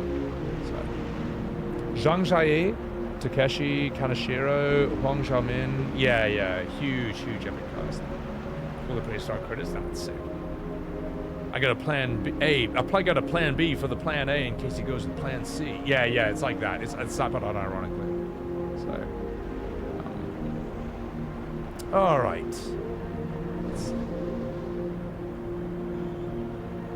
Taiping in 1949? My God, I don't know anything about that. I know the Taiping Rebellion from 1849. Is that perhaps what you were talking about? Also, Megamon, welcome in. Also, guys, chug a follow to my man, Lord Megamon, as well. He's better at Tekken than me. Which I need to brush up on before I go to Texas. In case I get the chance to fight Makara. Or Tectone. Alright. Now look at this. You know what I would love to see in a video game? And I'm wondering if Assassin's Creed has already probably done this. But the Hanging Gardens of Babylon has always been fascinating to me. And again, it's one of those historical things where I can't tell if maybe this was just as big as a 5-story building in real life, but that was amazing to us 3,000 years ago. Or if it was one of these ancient megalithic structures, like Pyramid of Giza levels, where it was just, even if you saw it today, you would be blown away by its sheer scale and detail and beauty. Also, Himasiba, thank you for the follow. Welcome in. Watch party candidate? It depends if I can find it on YouTube. Basically, the rule with watch parties is if it's on YouTube and it's free, you can get away with it. But if it's from a paid service like Netflix or Crunchyroll, I can't stream that shit on Twitch, or else I'll get in trouble. So, oh shit! Look at this. America! Now look at this animal. Now this was one of my favorite prehistoric animals. Way back in the day when I used to be a lot more obsessed with dinosaurs. Come here, you fat bastard. No, not you, you dickhead. This thing. Come here. The plesiosaur. Basically, no, not you, you piece of shit. Fuck off, you ichthyosaurs. Well, anyway, those things have big eyes and they're cute. But these things, man, was sort of the body of a turtle without a shell. And then the neck of a snake. These things. This game sucks ass, man. This game sucks fucking shit. Come on, let me grab onto it. Come on. Finally. Anyway. Yeah. If there's one dinosaur I'd like to please me, it's a plesiosaur. No, but these things I always thought were really cool as a kid. Like, it's just such a weird thing. It couldn't really exist on land. And even though it's really big, it wouldn't actually be that threatening when you think about it. Because, like, its head is just like the size of your hand. Actually, never mind, its head is the size of, you know, my entire arm. But still, it's not like a Chronosaur which would have eaten these things for breakfast. Crazy animal, man. On one hand, I'm sad that dinosaurs aren't around anymore.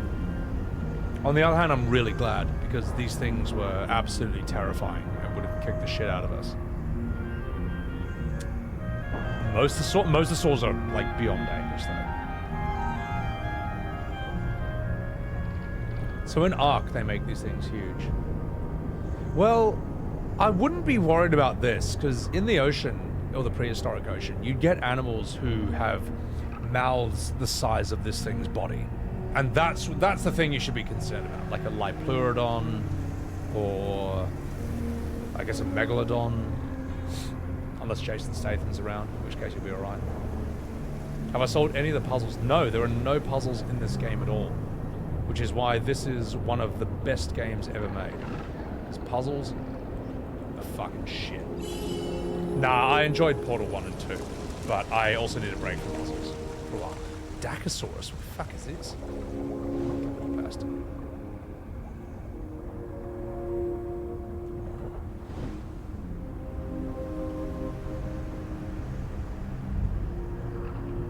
It is such a phenomenally beautiful game, though. In every moment, you know, from beginning to end, there's always some fascinating shit. Ooh, what do we have here? Like, anyone who says games can't be a work of art, just make them play Journey, make them play Abzû, and then say, all right, be perfectly honest. I know you want to win the argument. I know you don't want to change your mind, but just be perfectly honest. Do you still think games can't be a work of art?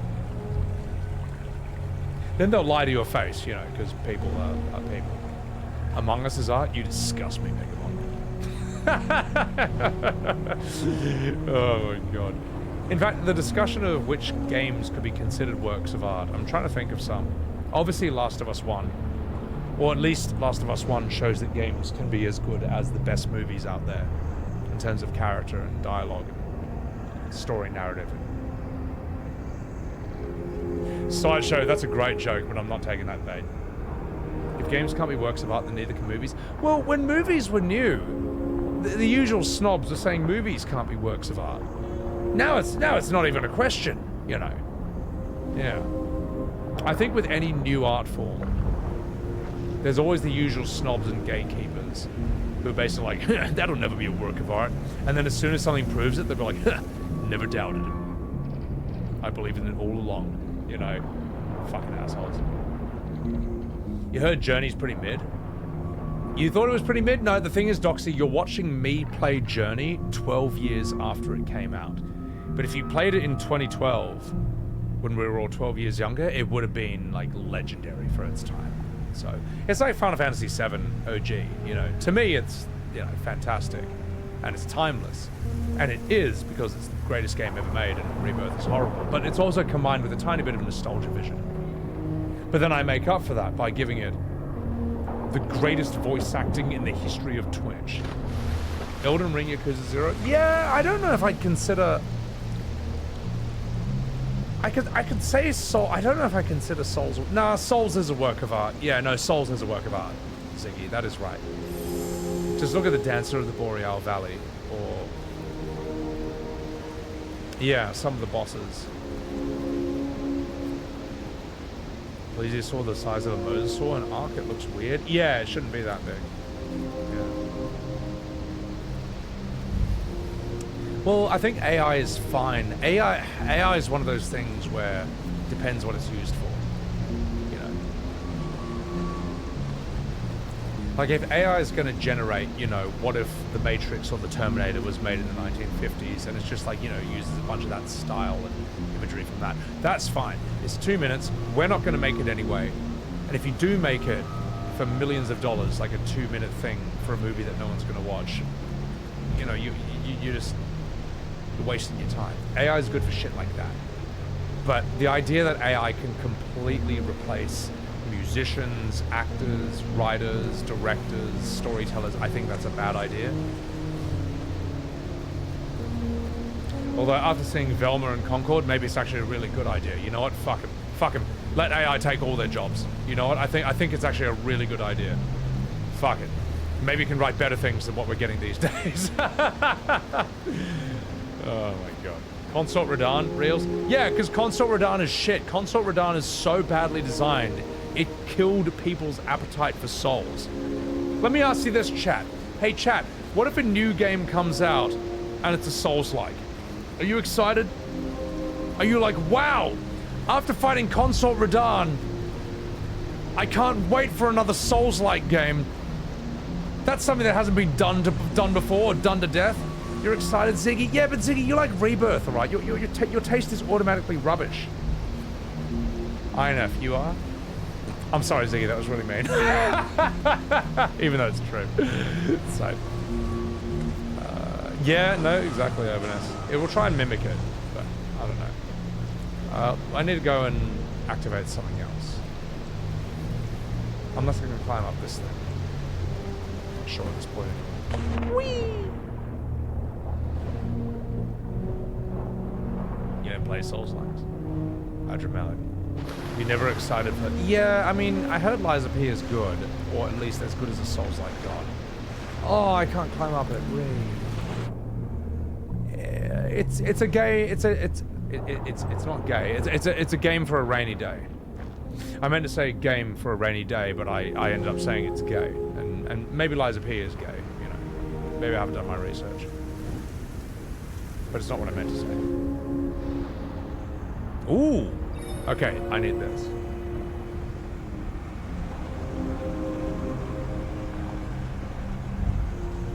Well, I feel like Elden Ring DLC killed people's fun of the genre so much that it actually hurt the excitement for Black Myth Wukong slightly. But then a lot of people were excited for Black Myth Wukong because journalists hated it, you know, for all the right reasons. Ah, fucking finally, mate. Right, let's go, buddy. That's what I've heard, Reels, yeah. Metaphor Refancio. Yeah, 510, there you go, you proved my point. Like, I was excited for Black Myth Wukong, but after Consort Radahn, and that sort of, like, being multiplied over the typical Souls Andy thing of, oh, you know, if you didn't beat the final boss at level 1 with the -10 fart stick, you didn't beat the game mentality. It's like, you know what? Fuck it, I'm done. I'm done, mate. I'm done. And they were never like that to me, but it just, like, all those comments just accumulate over time. And eventually I go, who cares? Ah, good, we can go. Let's go, boys. Let's fucking get out of here. Let's fuck it. Look, man, the way the fish interact with each other and swim in schools is... sorry, I'll stop soy facing. It's too cool. It's actually too cool. INF, did you change your name, by the way? It's slightly shorter than the last time I remember it. That's all good, though.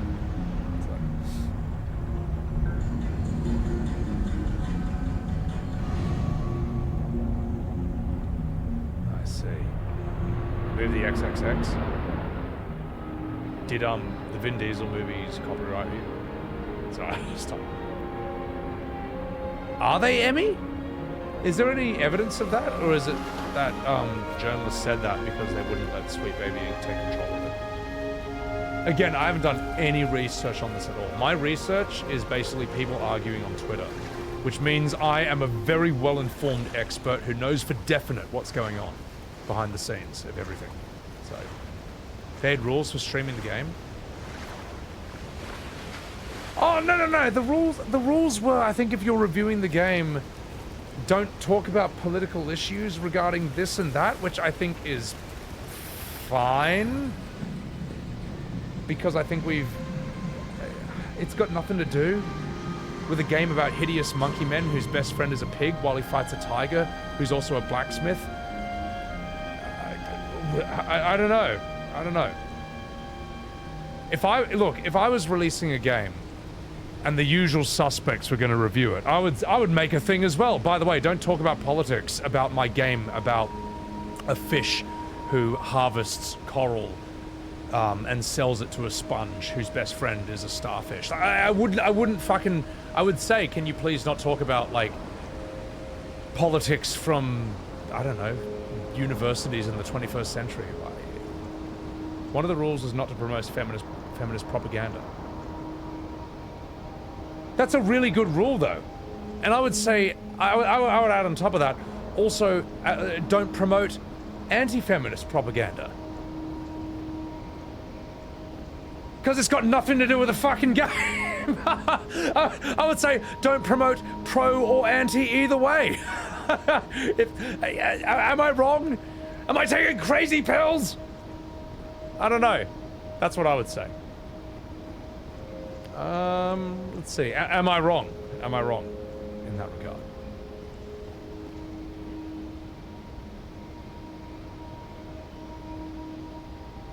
Like, if I was... anyway, I think I made my point. Anyway, let me go swim with plesiosaurs. I'm trying to swim with dinosaurs here. Oh shit, and now we're in the current. Fuck yeah. Let's go. Swim! America! There are some jokes I want to make, but I also don't want to get in trouble. Tempting as it is. But I think I made my point. Alright, boys and girls, let's fucking go. Let's fucking go. Ultra Instinct Fish. I can hear my cat hanging outside. Here's Belgium. Let's see if he wants to say hello in a bit.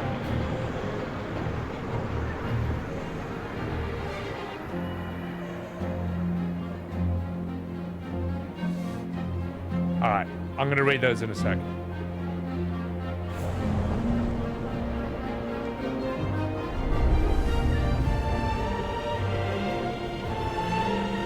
This is some outlandish shit right there.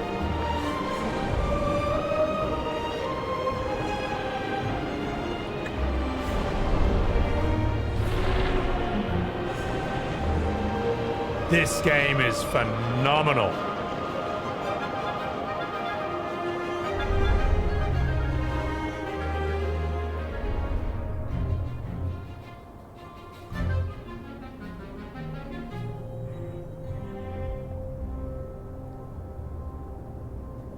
Can I move? I can. Mike, what's up? Alright, this game's sick. Okay, so do not insult other influencers or players. Fair for a paid professional review. Do not use offensive language or humor. I have to try and not swear as much as possible while I'm in progressive for OTK's top streamer. Do not include politics, good idea. Violence, fair enough. I mean, we weren't allowed to show shooting, even if we're playing a video game, like guns and shooting. Don't show nudity, fair enough. Feminist propaganda, either way, pro, against, it's irrelevant to a game about a hideous monkey man who fights giant rabbit monsters. Fetishization, again, don't put that in an official paid review. Other content that instigates negative discourse. Do not use trigger words such as quarantine or isolation or COVID-19.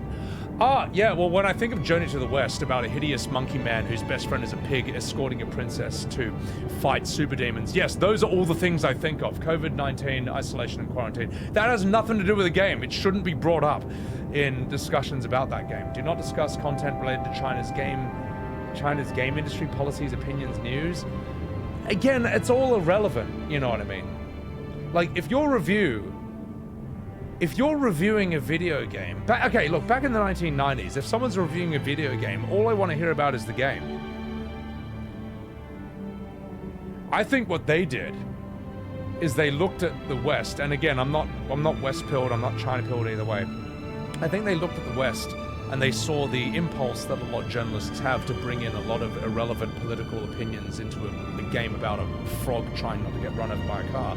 And they're like, just don't do any of that. Just talk about the game, and that's it. I don't think that's a bad or unreasonable thing to say. I don't think that makes them bad people. I don't know. That's just my opinion. Am I wrong? Am I cancelled? Am I cancelled? Oh! Oh! Oh no! I'm cancelled! Help! Help! I'm not on Twitch anymore! I'm cancelled! Oh jeez! Help! The Illuminati's taking me out! Save me, Elon Musk! Save me! Ah, thank you. All right. Whoa, that was a close one, chat. Whoa, holy shit, I was nearly cancelled there for 1 second. Anyway, whoa, that was a close one.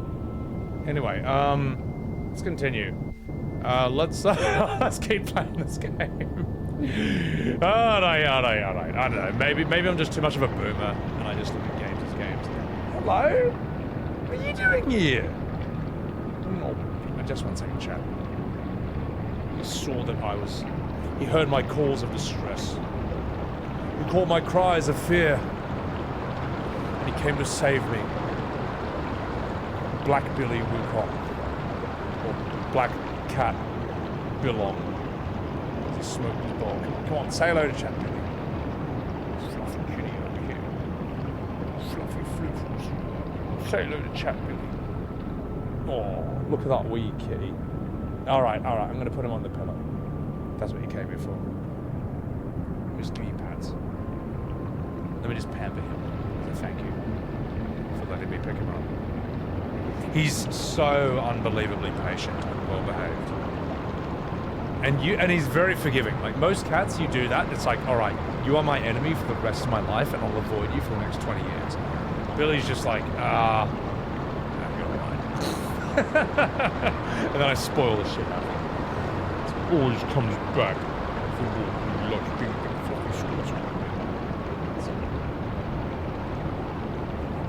But I think we can agree on that, Emmy, is that I'm not like... I don't feel like playing it. Maybe I will one day. But after... I've done too many Souls-like games. So. Throw them over your head to get cancelled, Doxy. You didn't get the last person who did that got cancelled. Not going to say anything about that. Nah, he's a very, very chill cat. He's very good. They pulled out the critic reviews manual because it was relevant, Morgan. Yeah, anyway. Not fucking about. Let's get out of here. Let's fucking go, boys and girls. Let's fucking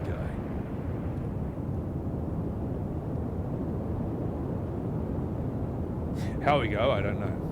Your cat hates you when you hold it for 2 seconds. Oh, mate, I've known many cats where the second you pick them up, they're just like... and then they destroy your face.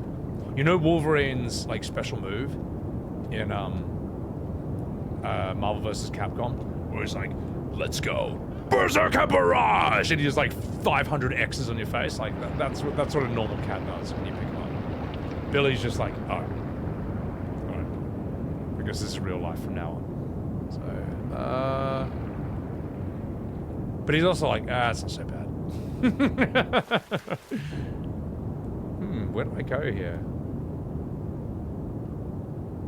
Unless the ball of fish is the key itself. Yes, maybe it is.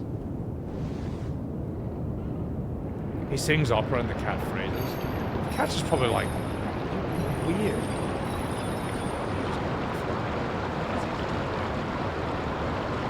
Alright. God damn it, so many fish. Ah!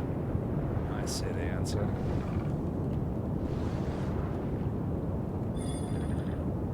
Fuck. Well, I thought that was the answer. I thought it was a thing you just poke it and it opens. Alright, well...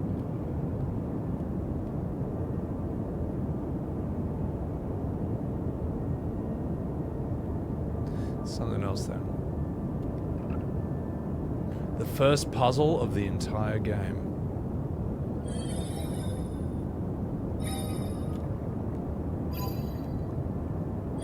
Yeah, it's not air. You're right, Grofar. As a robot, I don't need air, so I should be okay. Maybe I could go back up.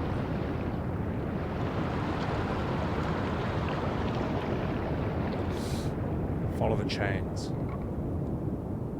Good call. Actually, really good call. It all makes sense. Your Maine Coon is fine being picked up. I've noticed ragdolls are totally fine with being picked up as well. Which is a crazy cat when you think about it. Hey. Oh, there you go. Although ragdolls, I hope those things are healthy, mate. Have any of you ever like picked up a ragdoll before? Because you pick them up, right, and they just fold in half. They just they just flop over like a sandwich. I'm like, I hope this thing's all right, but it sits there not really minding it. I don't know. Strange breed. Very friendly though. They sort of greet you like a dog when you come home. Every Bethesda game. Billy's very much like a dog. You come home and he runs up to you and he just kind of looks at you. Just a good boy.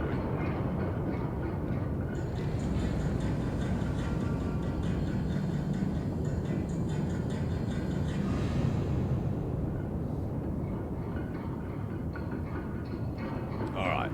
Let's go, boys and girls. It's time for Teletubbies. Let's go. America. You have 2 Sideshow? That's crazy, man. Alright, ladies and gentlemen, we're back here. We're back in Acid Weed Trip Central. If you're smoking weed or doing acid, and those things are legal where you are, this little 360 slow pan is just for you. Enjoy the fractals of nature. Enjoy.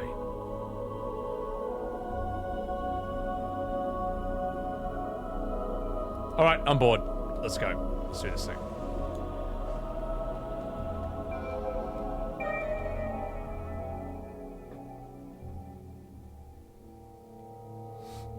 Real, what's up? Welcome in.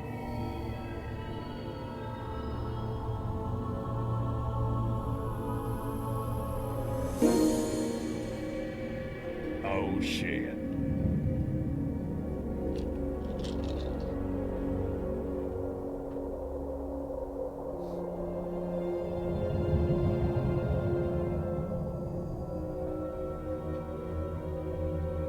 Oh shit.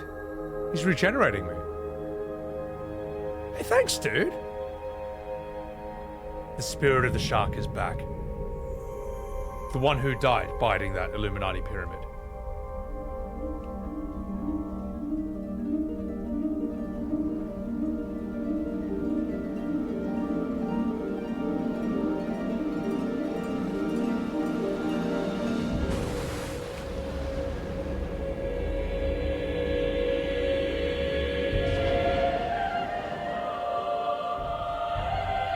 All right.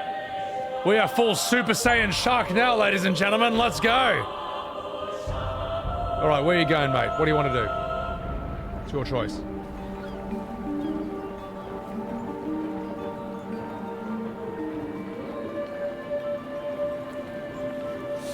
You stupid shark, you're just swimming in circles.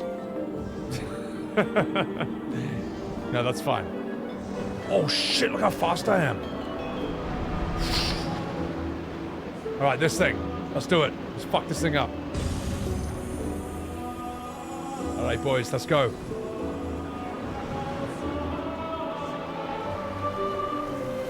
Let's do it.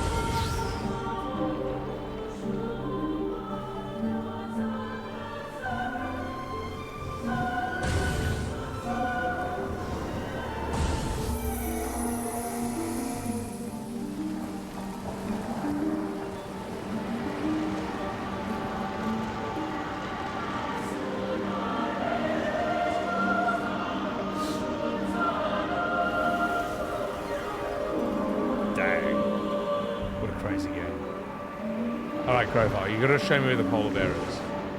I didn't know that was in the game. This is sick, eh? What's up, Amagi?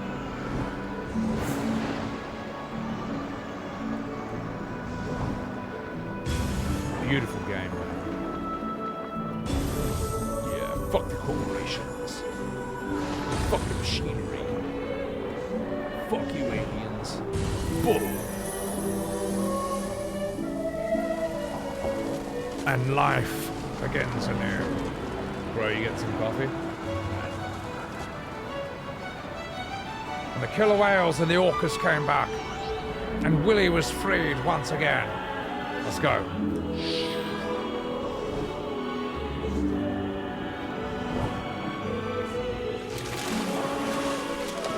Can I drive this thing? Oh, fuck yeah, I can. Let's go, boys!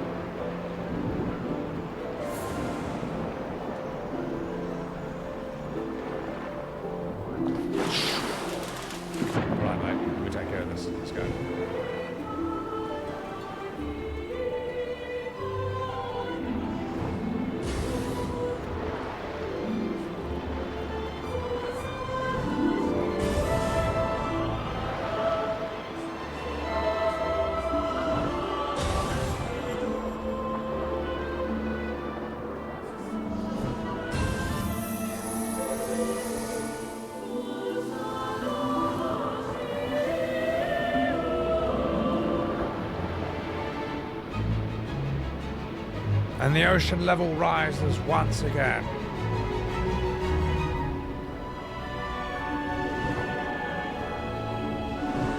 Hey, look, I'm climate changing. Hey, who made this game? Greta Thunberg? I'm sorry, I'll stop.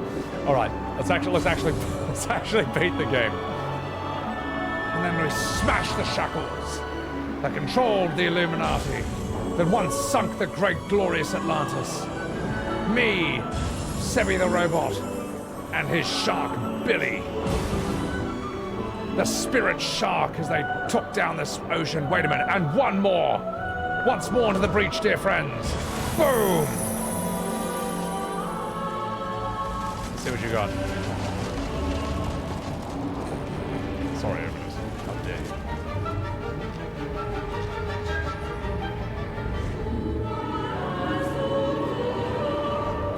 Let's go. Sweet orb! That is one of my greatest creations.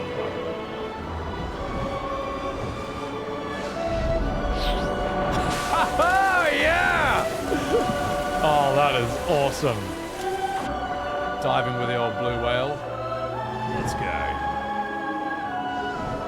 Look at the size of these things, man. God, it's almost as big as me. Sorry, I'll stop.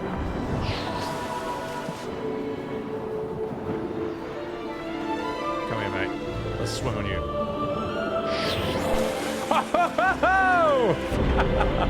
Hey, look, it's the ship in Subnautica. We all just die of radiation poisoning. Oh my god, all the fish are following me. Look at that! Oh, this is so cool, man. And the great spirit shark soared around at the speed of sound. He had places to be.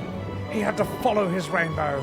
And then he decided it was time to put an end to all these Illuminati shenanigans. Star Platinum! Zawoosh! And with blue whales in the background and fish at his back, he shot in. He missed the first attempt, but then he shot into the hole. Any hole's a goal, but he couldn't, and he had to go in by himself without the shark, but it's fine. He went in with great accuracy, deep into the heart of the pyramids.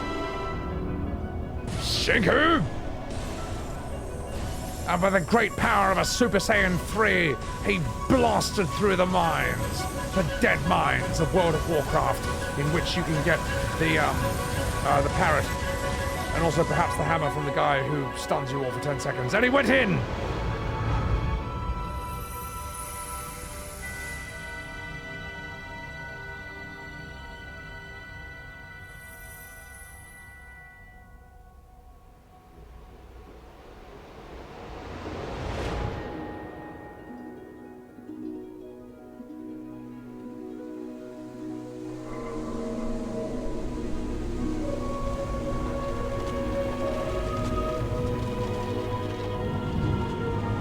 Alien technology that was covering far too much metal and stone was reclaimed once again by greenery, by algae, by poisonous mushrooms, and also psychedelic mushrooms, which I ate in vast quantities of after this game. With seaweed and kelp and great coral oceans, the forests expanded from the top. And it became one of those great floating reef monsters that you see in Subnautica, that emits enormously low sounds that at first you think is an enemy, but it's actually quite friendly.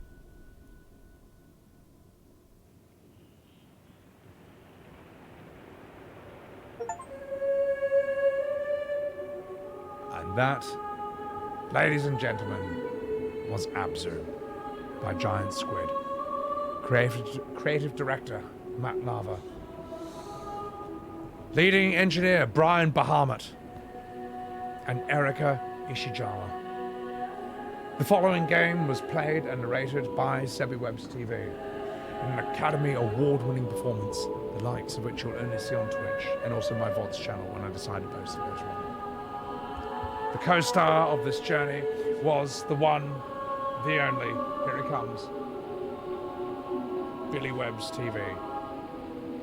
A small and fluffy Burmese cat who was sleeping on my lap the entire time. And he looks at chat, and he gives a disapproving face, and then returns to his nest to slumber and feed.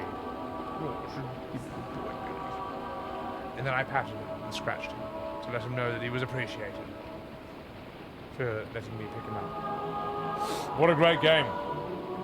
Snuggle Uncle, what's going on? Welcome in. Yes, Eben. So my shark buddy is basically reincarnated, or at least the spirit version of him comes back. Or he's reincarnated as a spirit shark or some shit like that. But it's good enough. There's a very Peepo happy moment. It's a very Billy Fish moment. In fact, for those of you who don't know what I'm talking about, let me show you something I made the other day while the credits of this game play. No. Put the game back on. Put it back on.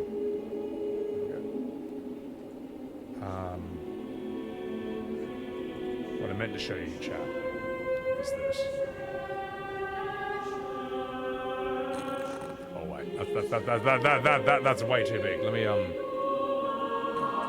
the game back. Why does it do that every time I do this? Well, you know what?